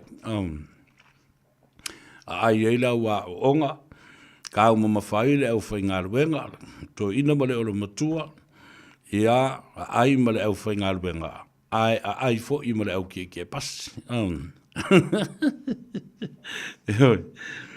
ole aso tofi aso nei ia e fa mo dia tu le fainga malanga ale ta fatolo mai la to lo la to lango ina ia le fa mo o le malanga tu lea e le la mua o Wellington e le Mount Fono ma le pale mene o New Zealand ia awale fa mo le faita wina fa lu o le pili o le seni New Zealand o tangata Samoa le ata tu te tapisa nei e fa ftai o le la le o lango ina le national le ri parmia ia ma le la to vanga fa fai ina ia tu leide mata o o ile stage 2 a ora ile vanga lona la tolu ia on avele o le tatou pili i to tonu o le si foi soa komiti e tau o le whole house o le komiti le na o le mauta atoa e soa lau pule foi ma fai foi isi fela foi inga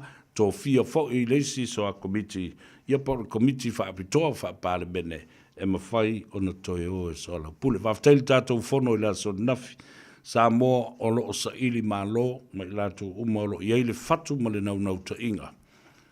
Ina ia mawhai o na whaamriina le nei pili, ma maua ai le awanoa, te tala ino no tanga mōna i o tātou ta māmtina mātua. O i lantou mōni lava na whāna nau le teimi le nei, ono sai mai, and hold your horse. A wafoi, o lea o maile unga Peletania. Those who were born in 2024, in 1924 up to 1949, the 1st of January, are entitled to New Zealand citizenship and the descendants of, and their descendants. Ia mo lato urua i tupuranga le na.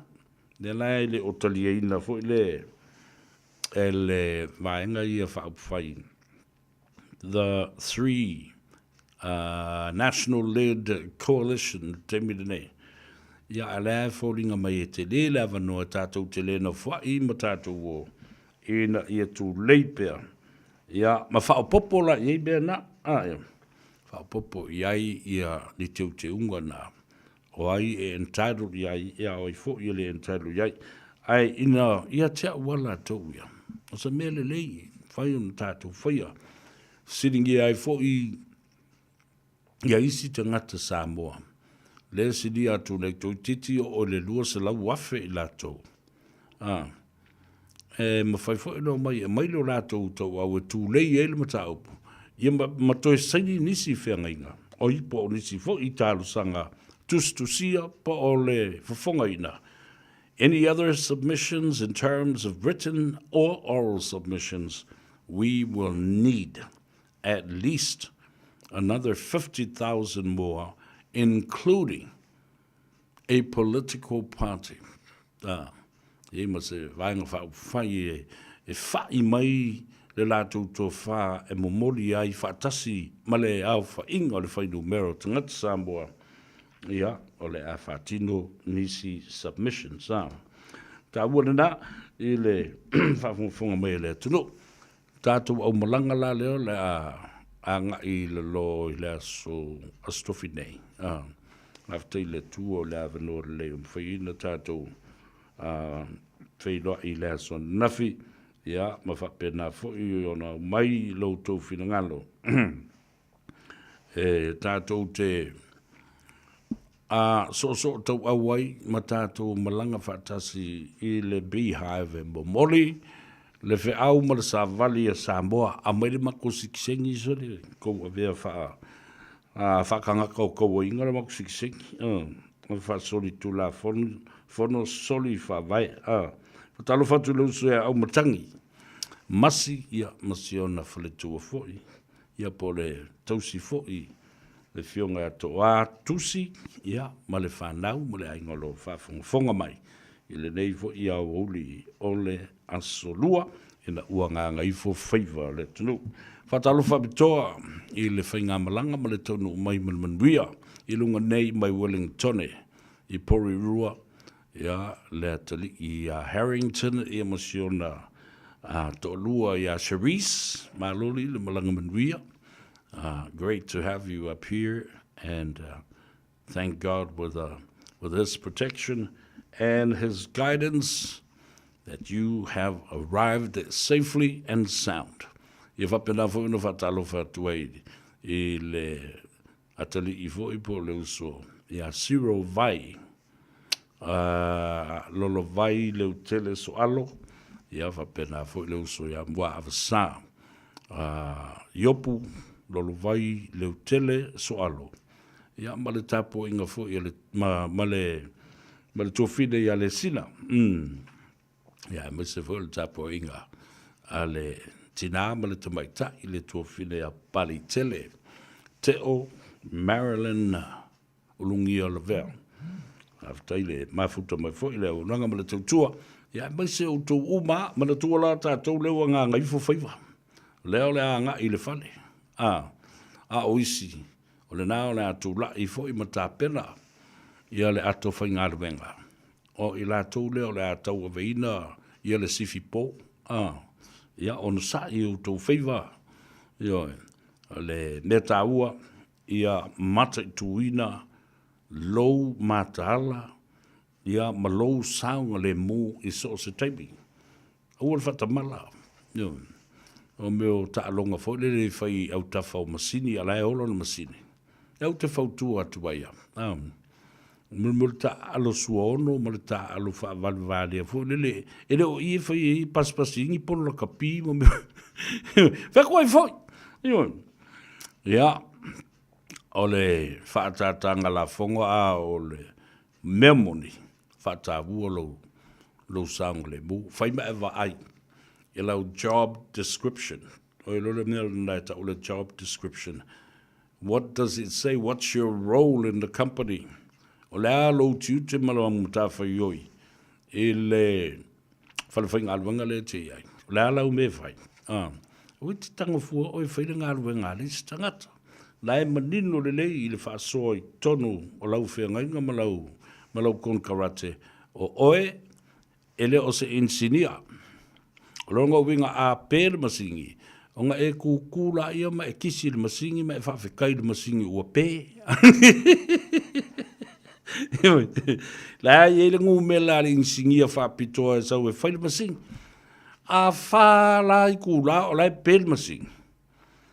Ia, o le wha, le lei le ngā, o mōro I kūla e wha, ai ngofo ma e whakarikari se I kaungu waku le ngisi ia ngā kango le masini, ai au le whaelo whawhia poko, no, wa e mafo whau o, e ele masini na e tālo alo I whapea, pe e nofo matau whaola le masini, ia kango lo whaola, wa e ngofo wha impress, ali silo makua parangi ngā eke lua ngā lua whakas, yeah, faculty finger parangi al silo mkua parangi. Oh, honey, do you know how to fix this? But oh, no worries, piece of cake. Maulu akulo ila lo aku wakulo malima lunga vidia lo la wole from where we call your ambulance. Can you call the police, please? O ye vidia le limba masingi afa me call la ia leo. Call mo for the yeah, no. O wina I tātou I mea whapena. E leo sau matawha I oi, ma sau ngā ruenga, ka kia sā o le masingi. Alu e vaise meo se aki impusa ke moe e kongu ma lolo le ai. I ngungi au I pu vaise sfuru, mangi au kofe se lima. Wa mena e whai. Whet wai, whai lau wha malu stino. Peisa tu I mafu atu ai I po le ale umi le foloa le tau I o lisi mea ko sau. Alu wa makali kalangoa o I e ke oe. Wha peri o kanga ka foi leo le. O le whalwhenga long bui. Wa le le walua me mua makali kalangoa anga I e anga ia. Pe se mea ua kau wha le kongo ma kau wha akaka ma I a mea lau kamalea. E na, o le so o le asolo na lua lea talu na talaina a nafi. E a le fono lea a malo le taupulenga e 5 le ono o le malo tele o Peletania lea fia I mai tātou.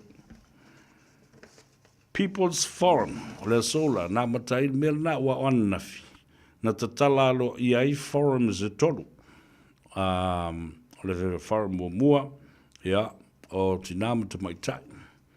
O le vaenga lua, o le tupulanga talavau, ia ma le whanau. Tā ua I o nā vaenga. Whaasolo lo lea I le tai au nei, le tai au le I tulaiva. People's Forum was open today.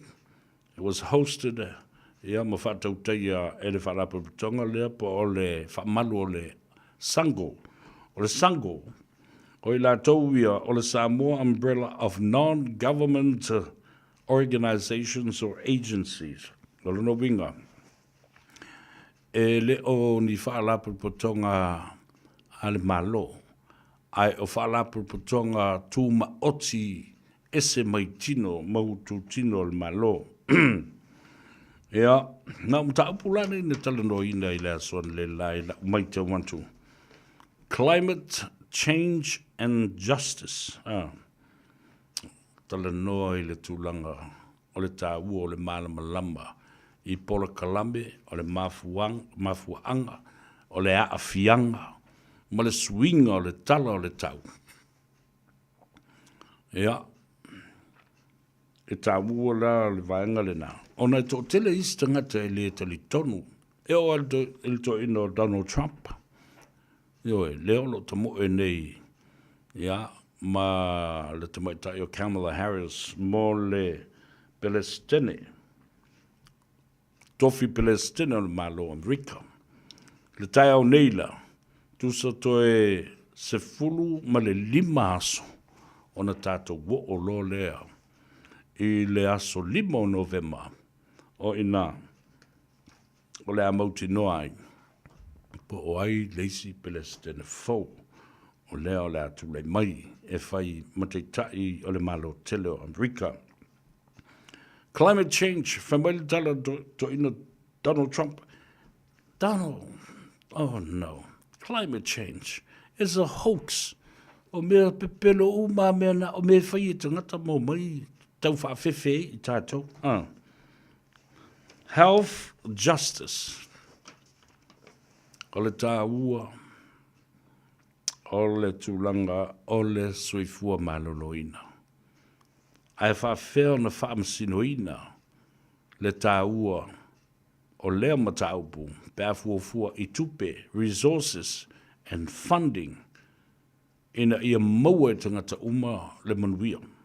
Maua e tangata uma lava, ea fia e le soifua maloloina. Freedom of expression.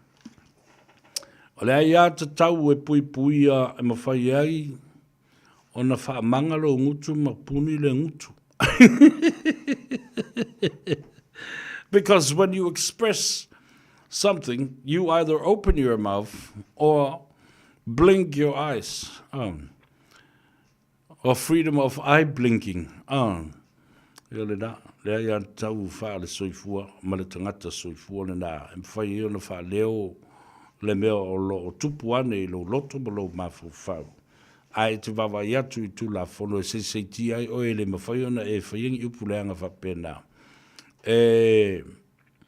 Whaaleanga i nai le tamali anga o se stangata. Se ise te mino o papa ere iai i le wingo le upu le nā. Ia, ono mai la e leha. Ele mata upu o whaangoi na vulnerable children, women and young people. Me ia tūla i mai sāmo. O tō whawhunga fwoi peo no o wātua i le astrona ina tēnei. Lua sfulma le lua tau sanga. Whare pui pui ei sisi ta maa o fitus ful lua tau sanga. Ma mea māta ngā na ia whaia i lana whanau teine tō lua sfulu whāris ta mai lesi tintiti a sfulu onu pe sfulu walfui lesi. Tu ainga mea onga ia o lo tupu i whanau teine o ta maiti mā tinama ta maitai. Ia. Ia lai, o nale tōkwe me lai whaia me vale aisi. Tōsi sila ie. Na mana ia le o saunuanga nisi sa lātou whafoina le whono lean le la le sanko. Information and knowledge sharing. Ni masani no utala noa tuene upule au. Information is knowledge, and knowledge is power. And that power empowers people to make fine and good decisions. O whamtalanga umamai i awa uinai i tātou ina ia whaamanatu mai.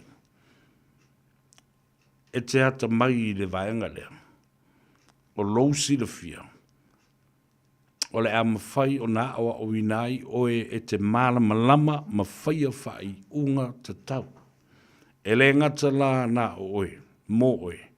Ai whapena fo i lau ainga, maistangata e soifua i autua oi mau au tawha ieilu so tanga i tangata nei, tangata le nu, tangata le kalesia, tangata le whala putonga o lo autu iai. Tā ua i o le nā. Au le se venga tā ua lava sa o tilo iai la unga masau noanga i la sona le la. O mai i le whaatau ina o le soifua pula la ngoto pa ua soifua matua. Wa tau o fiafi le soifua fasino i o tātou te mam tina matua. The health care for our elderly. Tasi nei tangata. Le ta ua mai nisi o ni poti na whaitau ma lau an le la, le te whanongolongo matusi au notes. Na o mawhau whawaila ia lea. E le o le lei, e pei o nisi o la ungolo au mai nei. There is lack of resources, lack of funding, lack of opportunities. E whai ei se me le lei mō ta ngata mātutua. Tāru sia ia umalo le whono lea. Umalo le whono lea. O mai lola uli ma fia me ma le lātu vaenga. Ma le ainga whātuatua i le tua sa mo o tasi o manatua len se lauri ma sifuru tā la. I le pensione a ta ngata mātua. Lea la o si i nei walua se lau. O mai loko si i loi sis limas fulu. Po se lau ta la fo. E tele manang onga o tangata matua. I la tau ua malo lo, manu malo, maola i le pension. Taua i o mata upu i o lo talendo i nai. Ai ile soifua matua. Ua tele ngase wa fi ai. Mental illnesses. O ngase o le mawhauwhau. E pei ona iai le Alzheimer's. Alzheimer's, ngase o le mawhauwhau. Ua ngalo ai mea. Ua le manatua, ua ngalo mea i nai o tātou ta mamti nā matua. Ai, i le vahenga fo i lea. Na o mai e manilu i tau i le asoan le la. Because they are attached to stigma. And racial practices, ni a whapena fo I mata upu le disability. Ia mana tua, upu I e tau whai. I o tātou tangata mātutua, pe a whapea. Ia manisi fo I lava e talavou ai, ua whai ele upu fo I lea wa o tātou Samoa. E ata mamai tele ma popoto, e whaatupu ne muanga ngana.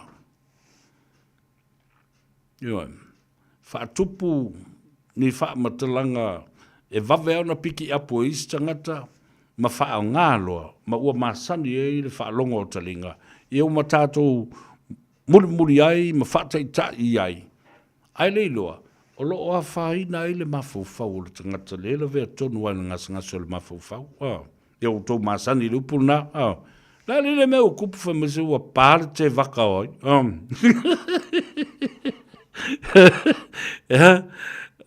Oi ua pāre. Oi ua pārong ke waka, ia pāre waka, al nafa mai ia ngā ule au ngā. Ngā ua aluma whai mwha pāngi ronga ulu I me malo o ngā erwa kua. Nei longa se upu e whai e tātou. Ia ai aunga lava I le mea, o le tātou te ula I le tangata ua maua I le ngase, o le mawhauwhau. O le atu o le loto. Dementia. E tai tusa u maupu nei. Alzheimer's, dementia, Parkinson's disease. The Parkinson's disease, ia le leo te wawe atua wha Samoa, is tangata me o le whai ai o le tangata wau, a matana ai e anufe. E mai, wa makanga ai a ngufe whai ai o siri. A whai akul dementia. Ai wha Samoa is tangata. Whai mai, o le ovole ai mea lele, ma le ula le mea lele aisa. E tai pei e le whai ai o le tangata, tulou al whaafonga me le tunu, tātou te tari i fu i, whai mai, ai wa ai le mea le whua moa, e whalai lungo le whalai. E te tino le whua moa le nā. Whapena uma whai ai o tangata i e fia, ingu ma ai le mea lele aisa, ma me miki le mea lele aisa. Whakusori ka whiwhiri. The rights of people with disability. Lea ia ta tau o tangata. Ia ona ua maua I mawhtianga ma mai whainga tā wale mawhai e ona minoi po le stroke. Ia po maua fo I ngase ia o le ngungu. Ma meo isi ngase na ua matuale mawhai a ona e to e so sari o ia te oi you need 24/7 days a week full care for yourself, or for some people, others, and our own family members in the home. Tele i o mea na lo tea i le mata upu lea, le forum lea, tangata an le la. Se i o mai ai, ia te tau o tangata, the rights of the people with disability. O le ai ia te tau o tangata o iei mana onga whapitoa, ma mana onga tū mau. Se i o mai i le soifua matua, ma maua loa oe i le ngase e ta o le deafness. Wele e tō le ngona se mea. Wala ngalo le whaalonga yasu e le ki. Meua pēta ringa. Tala tangata awha mai. Ta ulu mea leo longa noa, ma le tutuli e whamai whaka. Ea, mai leo kele e pē karinga o ko inga. Ko ke o ako o mai whamai o whai pēlo mkua. Tātou tala noe whai, ma tātou tali e. O mea ia o onga ia na au mai. Ile tala noanga ma pepa lau polo fesa ma au saintisi o fo ma ia na mai an le la. Lena o tustu sia ato ai. Ai o le ngā ruenga leo lai whai o. Ile media center vo ile le o ngā i o tātou tangata. Au le ma whai o na tātou no nofo atu nei. Ma wha o ngā le teknolosi. Tātou te tilo sa o lava i ai. Ile teimi o fontanga nei e ta wala mai le zoom leo. Le tātou tilo pia. The rights of the people with disabilities lea ia te tau o tangata. Ua mawala i toi ngā mai whaingatai. The rights to be inclusive and engagement. Tu sa po ua mai po walu na fua whaatawale vale po lea. Olo iai lea ia te tau o tangata le mwhai eo nā o fia o ia i whai ngā tonu mea ia o le whai ngā tonu ma le whaaringa manatu. Ia. Faali mai so mna tu le fa pe o la alu no fo le alu to o ma alu no fo fa ta vale po le wheelchair ona fa sa ila ia le o ma zare pisa kanka o le wheelchair le ai wa mena le tu le mai le la ona fi e pepa i o fa mtalanga o lo la unga i e tangata fa pito nei. People have the right to resources and the availability of money. O ilai whaia mea ia. E le whaia e tangata ia mamai. O tau ia mwhaina sa vavali ma tala ma o e whaia o tau mawhauwhaunga. Tau te sue tupe mō tangata ia.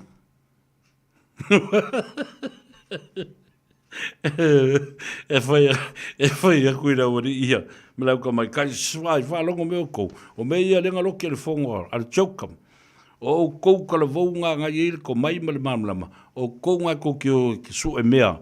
E au mai mo to ina mo la matu i matangata ia o mo oi pupua ngā tia. E whai ko e whai mai. Ai, whai whakawale vare i o lako ngofo.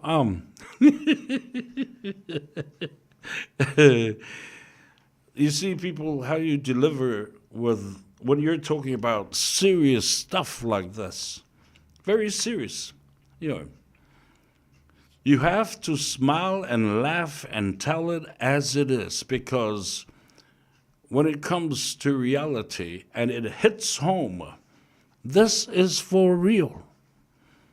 Tō tele tātou, able bodies, tangata malolosi, makua ka ko mumusu e whai, kou mumusu, au kere musu, o kou ia ma lauari ia ma lau kumai kai, mumusu, e whai le tiute. Ina ia manuia tangata nei. Lea ngā lokengi le whongo le asorangi, a koangi. Ma tā upu ilu i tau e whengai ma whawhine that they are not understood. Wai wo ko wawa aila i le mea le wo ngi e. E le whawhine konga ngā satawane la. Fi ngau mai anga ia nofo mo ata mo whapea. Ma na ia le pepa le si tina lea o se tamaita i lanu mai se atu nuu o Afrika. Ia lo talandoa lava ia tatau, ia tutusa. Ma le ese fo o le fausanga o le fawai tangata ia. Alo tau ma whaina. E lo o maua maiso lātou wawa noa i le vale. Ia mana ia foi lātou. O ui al makwako kele au. O uo whawhawhinge ma uo tampoe. O uo tampoe vo e le. I li fiafingi kama e fiafia vo isi. Tampoe kenge vo e. Tam keos. E le kariera. Ko kariera mea o kera ku whasikere o e whawhawhinge nganga. I pēr maanga. E whasikere e whawhawhinge ma tampoe. Ole maanga i mātou te mafuta ma tali ye. Ma fia whatasi ma i lātou nei. Ia, laro whaalonga tu fo ana pō, o fiu e tau whaamalolo, ia. E isi whawhawhine o mana o e whaamalolo, ia stoi no tu le epa wa o ia whaatamau whawhawhine a toa, ma le sosia whawhawhine. Ia e whaiaku ia tu le epa. Ia, o, kere fia malolo, ke fia sosangi ia o kou, ia o mai foi mai si whawhawhine. Au whaatasi ma tu le epa. Ko kere whaamalolo or ko inga, la au ko whenanga mea kau wha malolo misi ko inga mai o le parmingi, kau wha malolo mai. E fōlele yungi la kapia o Samoa. Kau wha malolo mai lea mea ma lea mea. Ia ai walanga mai lo mwhawhawhingi whe mai. Lea ai se whea wasa si o koe wha malolo, ele ko inga e. Ia, na vai foi. Se pese fa atai oia o i lungo le ala tele. Malo, le ngā ngaifo o tō whaiva Samoa, whaiva mamalu.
to ua tutu to atasi mai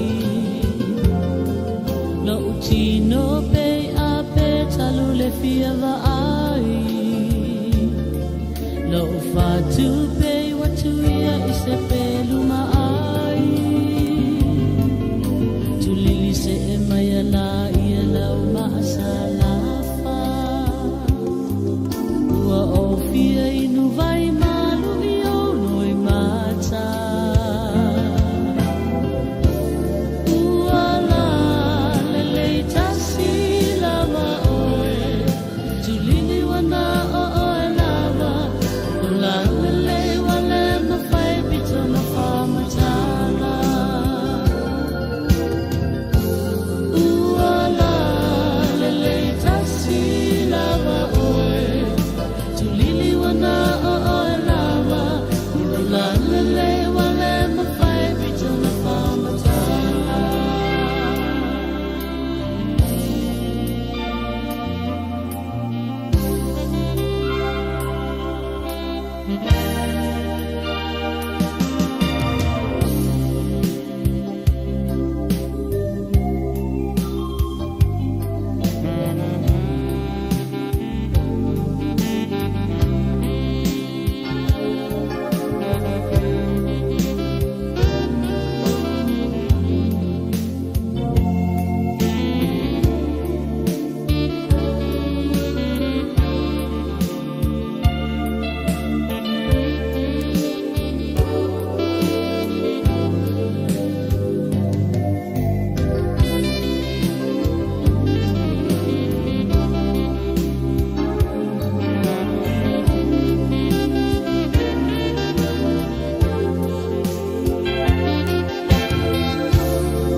Fees Free Study is changing next year, and AUT wants to help set up new students for success. The Kiuta Kitai Aspire scholarships include financial and other student support in both Year 1 and 2 of an AUT bachelor's degree. Find out more at aut.ac.nz. Talo fala Samoa. Ola wa unanga le nei tu Samoa Manhattan. Wa toi o seanga ona o mai leo le Lepa Weekend. Su mai las fala ile. Lua lima o ki topa mo le Lepa Weekend. Dine and dance. Tua tusi. Iwa fatasi a to Mineral Road i Manrasco. Fase fulu lima tala lu fali. Ta tala le fai to le a for lima. Ai am talia le tau maftanga le a for lo le afiafi. Ta tala le pai le po a toa. A fa fia nga mata ngo fia mo le fa ai le tu Samoa. Fa mau lo ilalo le as fala ile. So lua lima o ki topa. Wa mai tato fia fatasi i le Lepa Weekend, Dine and Dance. Ale tui Samoa, Manhattan. O se tala fia nei Samoa, wei nei se tautua ma se unanga family noto mai le kampani o le City Craft watu si tasi dua lua Lincoln Road Henderson. Te maua iai le tele o tawa la poa band e o foi tatu tawa le laiti. Tania foi la tofa ale tonu tongi e talafu mo le tatu cashback. Ama tatu lima se lausi aga ia tu le lima afe tala. Fe so te mai ulungia Peter Pernanto le numera o lua tasi o wale walu fitu lua. Pe ama naumia se tawa le fau molo ainga i le tau malulu. citycars.nz. Beta Drive Doctors i le taulanga whaatau i Mangele, whaapea manrua. Mo le vainga o so ngase pe amana o mia. E whaatino e fo i matuipui o le whana witi, o tuipui la COVID sfuluiva, mo i lātou e sfuluan tausanga malunga atu. Whaapea matuipui o le flu. Pala au telefoni, 255 iwa valu. Mo so wanoe whaatino ai nei au nanga. O fisa whama i Mangele i taftafane o le McDonald. Amanrewa e taftafane o le Faletusi po le Public Library. Beta Drive Doctors Clinics. Talo for Samoa. O Ateshna Ryan o le Licensed Immigration Advisor mo le Auckland South Immigration Consultants. E visosoani mo so se tu ai ngā visa e malanga mai e New Zealand po Australia. Telefoni mai nei loa i le o valu o tasi ono valu wha fitulua. Po le olua tasi ono valu fitulua tolu o. Radio Samoa. Taslima i vatolu amo.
Ia na whawhiwhianga suri whiwhi loi fo i ole.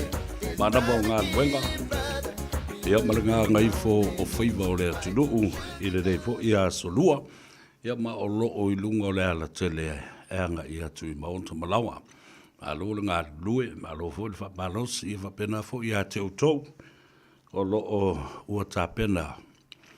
E oi whaile meo le ngā ruenga po, ia le sifi po. Ia whaima maile meo le i puti e. Lea fo i e. Wha i le fiafi e wā. O ia na whapea o le ua tūlu lata le tau pa whanwhana. Ia o lo langona pea le maa ati o le maa lulu. O se tasi o ta upuna lo tea i lea suan le la. Ia tātou telefou mai o vai whanua pea o na ubai e le tua wha. Ia au tanga vai po le fionga fo i lea lo ri i angal mana. Tumuru vau au tanga vai. O le mata upu lea, o la ua whatonuina nei te itai o nuu ia whapena fo le komiti. E toi fo i e tuu i lalo me o fua. O fua isi a tunu ue le a fia ma o fia ai i malo le taupulenga. Ia pela le fua saina ma le fua la Japani la ua. O le fua isa la elu. Vai le ula tele o tangata. Mai e lua mea e whaeloa mai i malmalama pele malmalama tātou i atunu o e 5 leona o le taupulanga. A pele tāni e awhia i tātou le Pasifika. A leo le nāfoi. E wāluar tangata i e whailanga. E whailanga fua ma le akungu e alofa i ai, malai ifu o lako whale. Tā ua, le tātou usiustai. Ina ia one i tau valea lo tātou tunu. Ngā wā maka mea ngā kama i mea. Kama i mea whawale valea whapena. Ia le tutu ia i o fua fo lea a isala elu o seina mai Japan. Ia lea fia ia tātou. I malo le taupulenga peretania. Tasil na vaenga. Lesi vaenga sa tā ua tele la whalongolongo le la.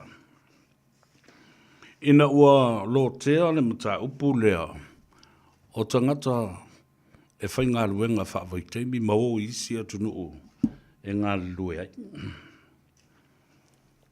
O le tali tonunga le iai isi te itai le sa au whalongolongo e iana le la. E tā ua leo i whafo o tangata e ngā lulue. Ma toi fo i mai e whao ngā le lātou to mai. Ma anga waa nā oa o ina mai isi atunu. Ai o le me sili ona tā ua. O le whaatupu o ngā ruenga mātina e peila mele na matalanoa ne iai male. Whionga ana nai, Dr. Yati Yati. Set up agriculture investment in Samoa. Tā ua le nā. E ala na whai mea nā, o ati na e nā. Ina ia mawhai o na whaalau tele ai le to mai ma le anga waa. O ngā ruenga whaatino ai maise o whaatoanga. E te tau o na lava tau mawha i te tonu o le atunu. What is surplus or extra becomes the exports for us to overseas. A lava tau mawha. Ele matutu ma whaatoanga. Iai malafumanu a ano manufasi. Le tele le whingota ma le ia. Ia ma le tele o le oa mai le ngā tai whale ma le sami. O le lumana i manui o le nā ma le tamau a ingo se atunu. Tā ua na o le spor kalambe lea. Le fo isa o iai ia le whautautanga le malo o le whaatutua i le tua sa mo o tasi. Tau tau fiofi te isi le umaia o le whaamatu o tātou tangata o i whafo. Mō sina vai teimi. Ai se i toe au talu a tō le polo keki lea. Langa ua mai tauina sa iei mea sa o pū waitu. O ngā ruenga sa tu o e whai mō i la tō the low skill level people. O ngā ruenga i le mana o mi ai le mō so tu spasi i se a onga po o so whae longa mai whea, ma whea. Ai te u wawai atu. Ua o atu ai mais tangata e mana o mi e no nofo le atu no. Whātei te inga wātu ai, maari imta mai tai tausi mai pas. Wātu ai maisi, ali imata mai tai, sa avea mangāru rue o malu o le malo, malamatanga luenga o leo. Wātu ai maisi sa lātou wa o tau ina whanau o le tiutelea malamatawha ioi, ina ia o ina, tupulanga lalovawa, leanga o i lātou, o te itai ma le lumanai o Samoa mo wātai au. Tēne tangata. Accountants. Wo mai umai le solo lea. O le ala le nā sa tā ua i tele.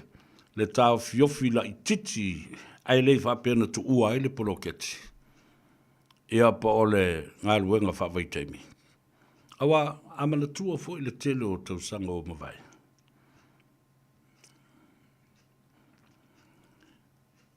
I le tau mawhai o tangata e o mai.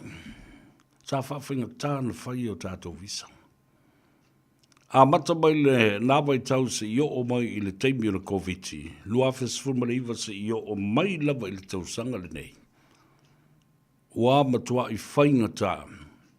Ona ua whaia uma applications online. Whaia uma. Talo sanga mō visa po lea lawale tua I ngā visa. E whaia uma I lunga. O le computer ma le teknolosi. O lea tunu ua toa e le to tele nisi.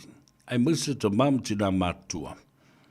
Ma le tūpulanga na drop out mai lava I lea onga ina ua whātua asfuma le lua tausanga. Tau le alo. O le mena sa tupu yaso ia. I le whātulanga na o nuu mawhio anga. E ke alu eselo ma lea onga. Ia. E tau le alo. Wa alu sa olo le omanga.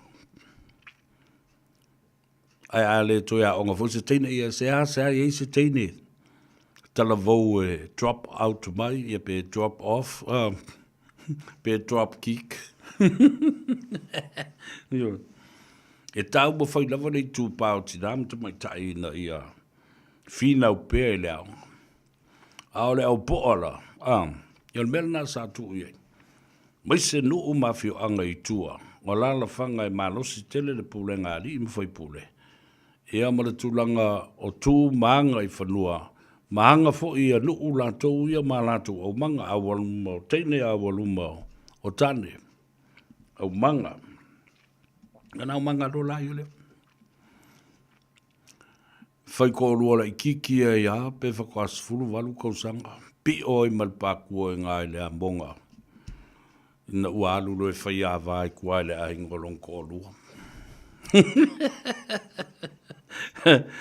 Hau mata upu rai ina au mai nei. O mata upu e winga I le second chance to life and to education. Tele nei mau mea. E leo ni mea fau. O mea o lewa. Ai o le toi whaatūlanga ina mai. O polo kalambe ese ne ia tutusa le tamau. Ainga ua utou se sila ia I le tangawai. Po o le theme. O le fono a tōlea. One, resilience, a reflection to our one common wealth. Ia tātou tutu manos ina ia tasi le whaamui moe. O le ngā lulue whaatasi ina ia whaasauina lo tātou tamau ainga e tasi. O tātou loto e tasi I ati nae. Mole manuia. Lea lai muli mai tua malisi vaenga lea o le tau o le fontanga nei trading. A lima sifurma le ono atu nuu ia leo lo fono nei Samoa o I foi. A walele umal fono. Tel tonu mai sesi leo tala leo. Tasi le nei o mata upu o le a whaataua ina. O le a tala no ina le fontanga lea. O tātou o ngā sami, o tātou whaatoanga, whaatasi ai, ma le toi fo'i o tangata e a o ina. Yeah. A onga. Education, our international protected waters, and farming and agriculture. Lua, lontolu luna, and a second chance to life to go back and be educated and update skills. Ale mea mori lava le na mai an le lai launga lisi tangata sa o tau tilo atu. O I tasi nei mere le matua I lek lava I le.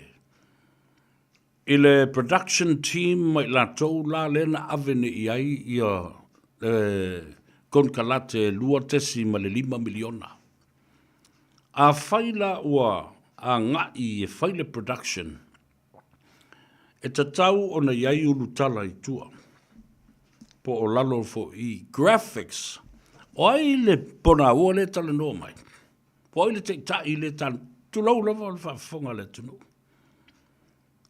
E le tū mai le ingoa le tangata, e le tū mai ai I luma. Le atu nuu e sawai, a o le ala na matafa ioi malana ngārewe. Ioi, tasi le nā, vaenga na mata I tuwina I la so na nafi. Whapena fo I le so. Whaisi umir teimi no tilo ai ai. Mo tau walu e toi tau sui. Le la wo tato wo nei I le forum at tinam ta mai tai. Le forum at tangata lau tele. E apa o le forum fo I a tupulanga ta le vau ma ta maiti. E tau te tala mai ma sao noa mai, ma fai mai la unga. A lea sui, ma lea sui, ma lea sui, o fesiri mai lea tangata, ma lea tangata. E matua pongi sa a to lo ma faulanga e le ini graphics o fatinoina.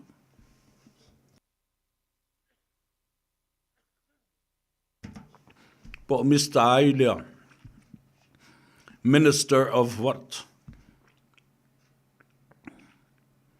He has the portfolio of what and what country? Mea na, auto silsila fo ia, e pongi sa a to, te le lupo o ile tangata e tau tala mai, a o ile launga. A le ala mata upo lana launga le fa ia. Ala la nana tau mawhai I lavana le la. Ena e mawhai o na maua sina mamla ma anga ia I la tau ia, ma ae. Wa le tau e te au la tau ia tala noa mai. A o fea le atunu. Au ta ua ma ta upu ia, e launga ina, malotea I lea taimi ma lea taimi. A ea, talsi o whaalongolongo mai ai, I la tau ia o sao whawha ia I lunga rekon kalate lua tesi ma le 5 miliona tala. Ai au te loa, ia au tau si sila fo I le talamua ma I tātou o le Radio Samoa. O alawa talanoanga e whaapipi ia tu lava le ingo le tangata, malona whaelonga o lona title, malana ngā luenga o lo whatina. Na whaingo fia I lea, ona e maita wina tangata, a o ai ia tangata mo lātou soa, o mo lātou sao e pei ona sao noa I ai.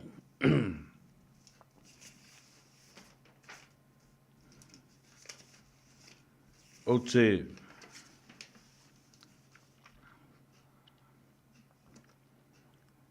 whasolo leo lau talanoa I le tā ua tele o le mata upu lea.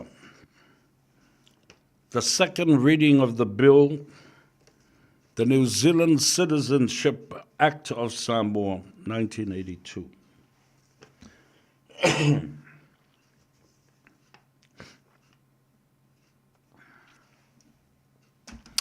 Aso atai au, o nisi o le au malanga o le a whaafe lea e le matanga aluenga o mata upu tawatu motu o le Pasifika, the Ministry of Pacific People, I le lau mua I Wellingtone. O le a whaape na foi, na foi o le whaafe, a le fionga I le whaasina, o le komisina lea mawalunga, po le hai komisi lea a Samoa, le fionga His Excellency, the High Commissioner of Samoa to New Zealand, His Excellency Tole Foa, whamatala a whamasanga. Whaftai I le manatu mai, I le fono teitai o le Pasifika.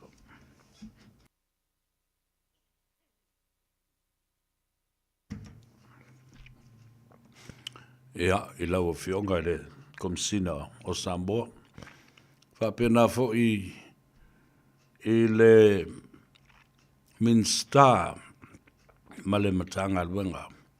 O mata au puta utumotu o le Pasifika, the Ministry of Pacific People, ma lau tō whaaloalo o le a whaafe ai. Ia te tai o le Pasifika, le fono fau tua Samoa mai au kilani. le mafutanga sofatasi a fai fe au i le tafatoru leo le sa inga malo. I le aso na tai au.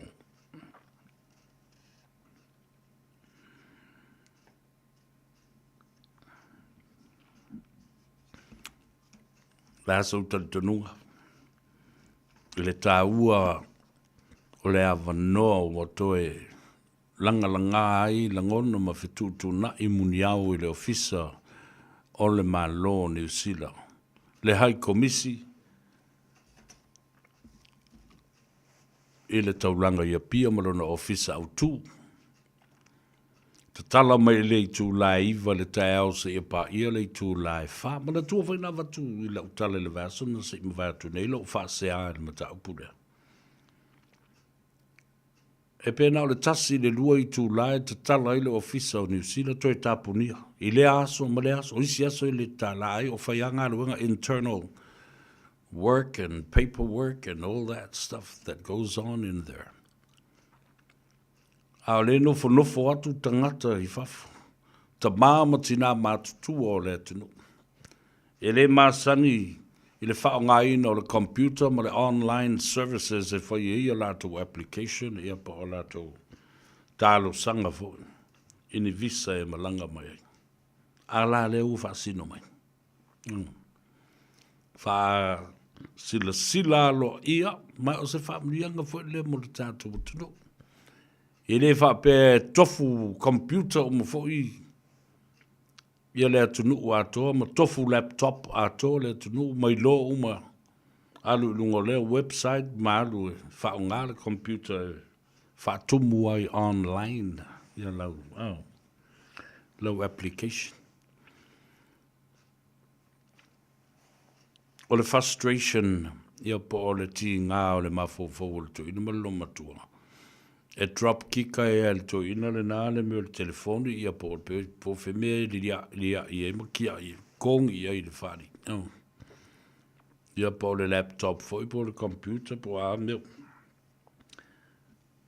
Ia. Kaftai o le nau mau le nā vanoa. Tala mai le asunga fua se i tau le asfarele. Mai le i tu la e iwa i le tai au. Se i o le wha e le fiafi. Wa iai fo i matangata whaapitoa o le a whaatotonga ina ma whaatangata ina. Lea vaenga whaapitoa o le ofisa. O le a fo i ai matafi e sea. Ia le oi o le atunu. Ma le polonga o le mafofang. Ia. Ia se tatou tilo po le ale tu ai ngā tupe tutongi e whaatino le mea le nā. Look, Melamu, talofa lava malolo seifua, my brother. Aloha to you and Kevin, Melamu. And also to our dad, Mapsua Melamu. Yeah, talofa tu tato porkalamu. Porkalame, vapena fo i le Melamu Securities and all of you boys that work and serve the community through the Melamu Security. Talofa luka, malolo seifua mruia. Sina leo, talofa lava, Fred, Olive Lawina. Fatalofa tu nei o tātou aingolo o mai mo mai Anchorage, i nai Alaska, e whapea fo i nei o tātou ainga leo te wawai atu iai. O lo mafuta mai i Salt Lake City, Utah, nisi mai nai Hawaii, fatalofa tu le tātou. Por kalame o le nganga ifo, male manava o ngā ruenga i le nei fiafi. Don't forget to press the like button, leave a comment, share our program, or even subscribe to our program. Not only this one or any other programs of Radio Samoa, and including the Tanoa Ava on Saturday. Avatu le whamalo ma le whaaftai, congratulations i le toina o le pulenga o le e whakasa ma le karesia i manukau i manurewa i le aso tōna ina se i asfaleu le vason se i mawaiatu nei. Ia, sa whaatino ai i le whamoemoe o le karesia lana ngā luenga sa fau mai le nā tausanga le matanga le tausanga, toi whaale lei o le hall, e masisi vaenga o le Malta Tapuai, ia, ma mea le lei uma sa whatino, mori atu le whawhitai lau sunga i le toi ina o le pulenga, Talia, Reverend Elder Talia Tapaleau. Ia, tō tele te ngata o te masani ai, nisi foi sa malanga mai isi vaenga o New Zealand ei, nisi sa malanga mai Samoa, o i Australia. Ia, sa o maua le tala ma li poti le lei, ia, o le tumu atu foi o le kalesio o tau ainga, o Paolo Mangafa, o wō mai au mamae o le kalesia, me se le whaife au ma le whaltua, ma le no whalo. Mo mori atu i fo i le whaftai tere no tō komiti whafoi, te lainga le vea, ia, whapea fo i lo o waa mai la tō sa whafoina le aso. Ia, ma mori ai le whaftai le atua o atu le whaila. Ia, a maise le ngā ruenga, ma malu sa whenga iai mau tau, ne kalesia. Ia, whapena fo i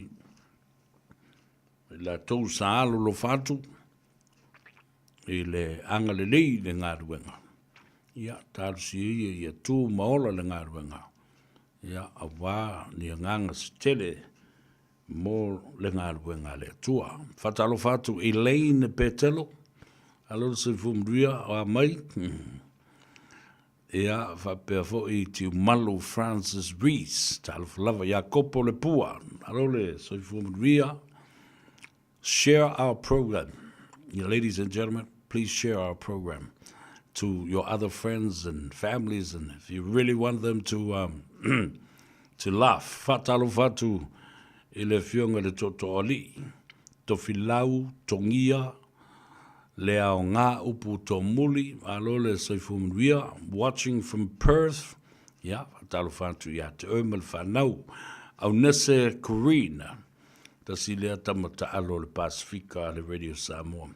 Ta ofia baua mai i a talanoanga ana le la ma le sunga a tavui. Ia, me se fo i le ftelenga whonga mua o le vai maunga Silmano Francis. I le tāua o le toe whaolaula ina o le tālonga o le whaipele po o le fusu i Samoa. Ioi, tāua le nā mai pe ona pauna i o tālonga Samoa i pine le tunu u le tele o tausanga. Ia o fusu anga. Ia whapena fo i male si i ua o a mea mamafa. Ia, ma le tālonga la kapi, pi lai fo mai la kapi, le te mile nei hao le nā la vai tau e. Ia e peina o whaatasi fo, ia tālonga le nā. O le whai mai mila, wana o tangata na soifua i la whiw se lau lua wha. Se o i la whiw se lau wha valu. Ai le la vea i la tau na whana nau mai, ma whanau, a whanau. Children, grandchildren, great-grandchildren, e ka i le anga. Le ai whafonga le mai mila ma o tau i o lo o whafonga mai ma whalu vesasi ai le mataupu nei o tau mawhauwhau. O le teimile nei, ua talia aina o sinata mai vaenga. Pe to o tolu afe le lima afe tangata i e manuia le teimile na o tātou mātua na soifua le teimile na. Afe vise lau lua whā, se o ele afe vise lau whā iwa. Pe tai, o le whinaunga le tātou te whaia le nei, le lau wha ali sao atu. Wa le la tātou wall nei le pasi o le vaenga lona lua. Second reading. Ona mai lo lea, wa ave ile komiti ole fale atoa po le fale tele lea o le parlemene. The whole house committee. O ila, o le ala tuaile tātou whinaunga lea, whamore more koe whafo i le mea na sa wai. Mea tā ua le nā. Aia. Ia, mau moi pēr lau nofo. Ai whanongo longo pēr, swanga lava le vātele. Ina ia tātou tau mawhai pēa, ma tau mawhai pēa. Whamai e Filipi alo ese. Trump is the man. True story. Climate change is a hoax. Ase o papai e tupe I dai vai ngana. The American politics, we can never leave American politics behind us because there are so many of our Samoans, friends and families that live in the States, tōtele o tō e lalam papa o le state. Ai le manatu whātau wāfu I o tō mālama lama mānga wā. E mālama lama I mea o lo whaia. I le tātou malo tele o Amerika. Nā lau tō whaafonga mai nei. Wa umana o tala pipi a te oe. Me ta o swing states. Ina ia manino ma mālama lama iei I le tātou tino. Wa ia me ta o swing states. Nā umana o whaamtala tō e le astonai. I le tātou por kalame whaapitoa nā. O stete nei. E tā upe le taupenga.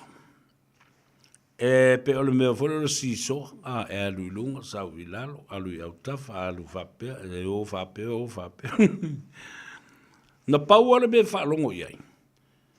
O le te tai na te whapea mai, ia pēla mos whateta inga, no a watu le stete o Iowa, o le stete e lawi loa, I le malo tele o Amerika, iana whaatoanga. So se la au. E whapea nā fo I lafu manu. E le ai masesi me manatu I tangata nei. Na pau ale mea, ia tali maipo oile la ave ma Palestine and his or her administration for the next president of the United States is that you tell me what I want and give me what I want in terms of enhancing agriculture products. Tau sa o mai love. Mai maura kei me kalangoa mai ngā policies mai isi mau ngasu malalapisi. Ta o mai o le atau ngō fie le wheta laisa. Ta o mai o la iaini masini la tau te eri mai le vai for irrigation e whaasu ai ia. Ta o mai o la iaini ala peipa fau le whaatoanga mai ia whaatoanga. E koneti atoa. E sa oi le vai mai Mississippi. Tangata la ia. La tau nei la tau te whaia whai unga. E ala i ona malo. Ia mantua la sila nei le stitele Wisconsin, Michigan, Pennsylvania, Nevada, Colorado, North Carolina. Pea vai la o tau sa whai mai nā o ta ua tua ma whai ngoa tua. Ia mea ta o swing states me le mafuanga e lei ona matuai. Lango I le palota. I tangata ia.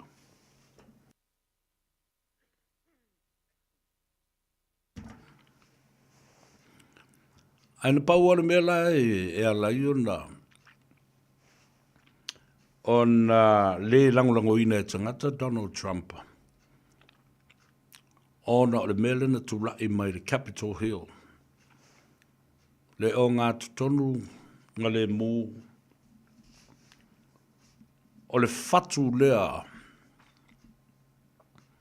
o le malo Amerika o Washington Capitol Hill ila sono Januari lua felus fulu there's auto sila to titi apa uva tasi temina ma temi ia na fai solo te atu le epa I Samoa lua e whai longa tangata le te malo. I la uwa aile na I ai. Tolu. Lea lawa le maua se hawa noa tala noa tuai I nisi o te itai o le malo tuila ma manua I o tātou uso. I sai. Awa o le whainga malo foi lea. Lo lātou tāu fia ai le full citizenship and full benefits of those that live in U.S. territories. What do you mean? Ele o mua atoa e tutuila mamanua. Whaamanuianga atoa. Full benefits of your full national identity as a citizenship of the United States of America. Yeah. Mela nai tauno tu sisile. E au tō vai.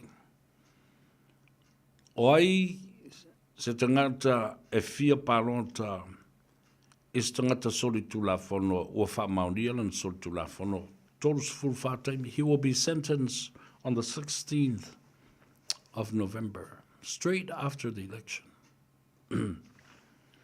Yeah.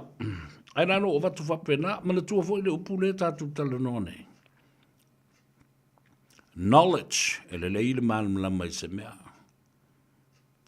Information, malama I talama, mei au mai. Facts, they're my facts. And then it empowers people to make decisions.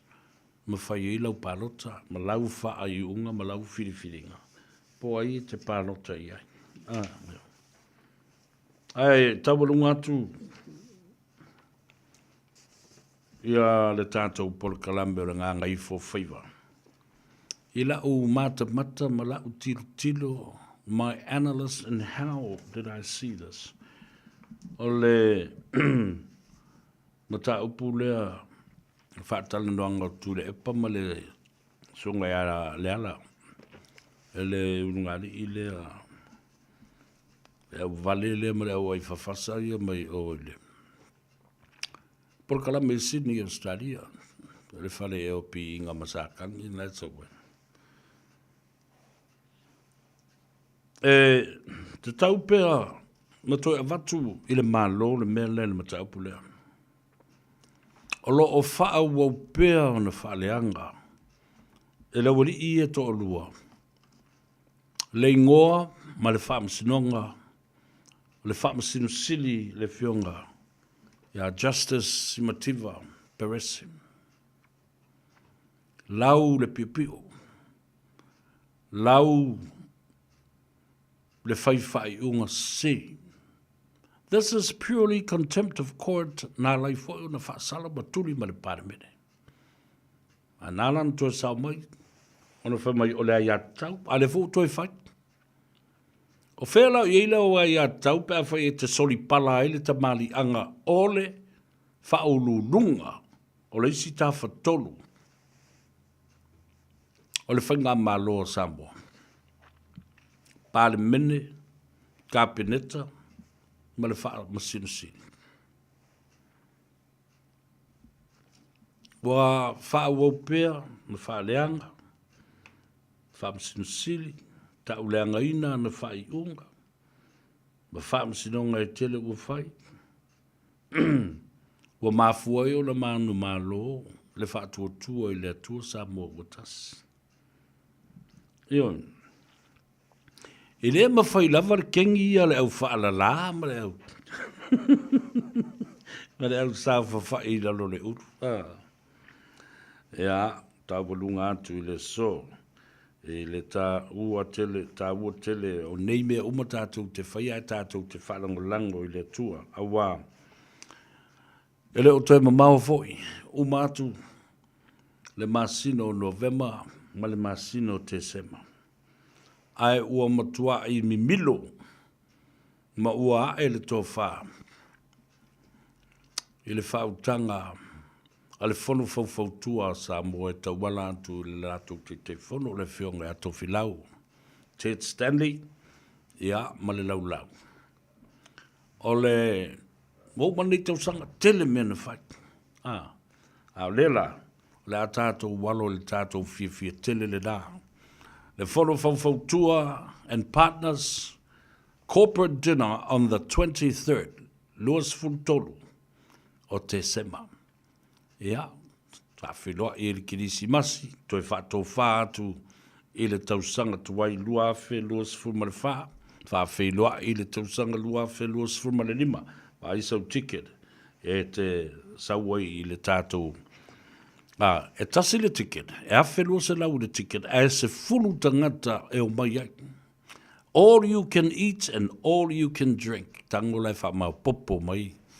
Ia lo a inga o a wō o lau e kalesia. Nia wapena fo ia tau tau. E uwhinga alwenga po ia le tua. Mai kako wewa. E ni whaasa ina i outou i nā mea. O me e vi ia i le tua i lo nanga le lei. Sa ia whaatafa i au vale ma wha moi. I pe au langa vale le fo launga le e kalesia. Le fo launga whala putonga tangata. Fo launga Samoa. Ioe. Ai fo numera lea le fionga te fono. Ia, te wala au iai.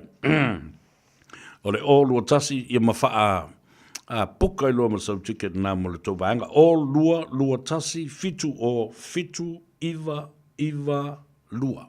Tue wha fonga. O lua tasi fitu o fitu iwa lua. Ia pole numera fo ia le a tau sa vea. O lua tasi lua iwa wha fitu iwa lua fitu. Ia, alo fa mai le tua vai lua tusa so tātou manuia. Ele nei e fiafi, ma nei pō i malo longa ma tali ngā sua. A o whetala loa i fo i le atunu o le awhionga i a teito taleni te loto. Le ali i a oao. Po a oao po o lua me lau whelua i ma teito le teimile nei. A oao ti a kono ma leo si taulanga. O le au tū ma futa. Ia. Ma whapena foi ona maua sona fina ngalo o wale whafonga tā pua ia le atunu. Ia maua foi le lava papale o le atunu i tiute ma whaiva o le āwhenga iai. Ia, o le talala nā male nganga whaalolo ala tātou o ia, tāna e tātou whasisilanga nei. Taimi whaingatā, ona ole malanga almaliu ma leoti, e mawhaifoi ona lātou awina atu ma awina mai tino maliu o pene, mai so se atu nua laralangi. Mala auno le e se tātou pu funeral directors i le lua ono lua toru fitu o o. Lua ono lua toru fitu o o. Pea fiu ane ele se fulu mane balu Norman Spencer Drive, Manukau City. Find your thing at Unitech. We'll give you all the support you need to succeed so you can find a career. Find a job with connections to industry. Build your skills in architecture, engineering, or social work. Get creative, learn a trade, teach our kids, or break into the business world. Choose from over 100 courses, whatever you're looking for, even if you don't know yet. Find your focus, find your future. Enroll now and find your thing at Unitech. Visit unitech.ac.nz.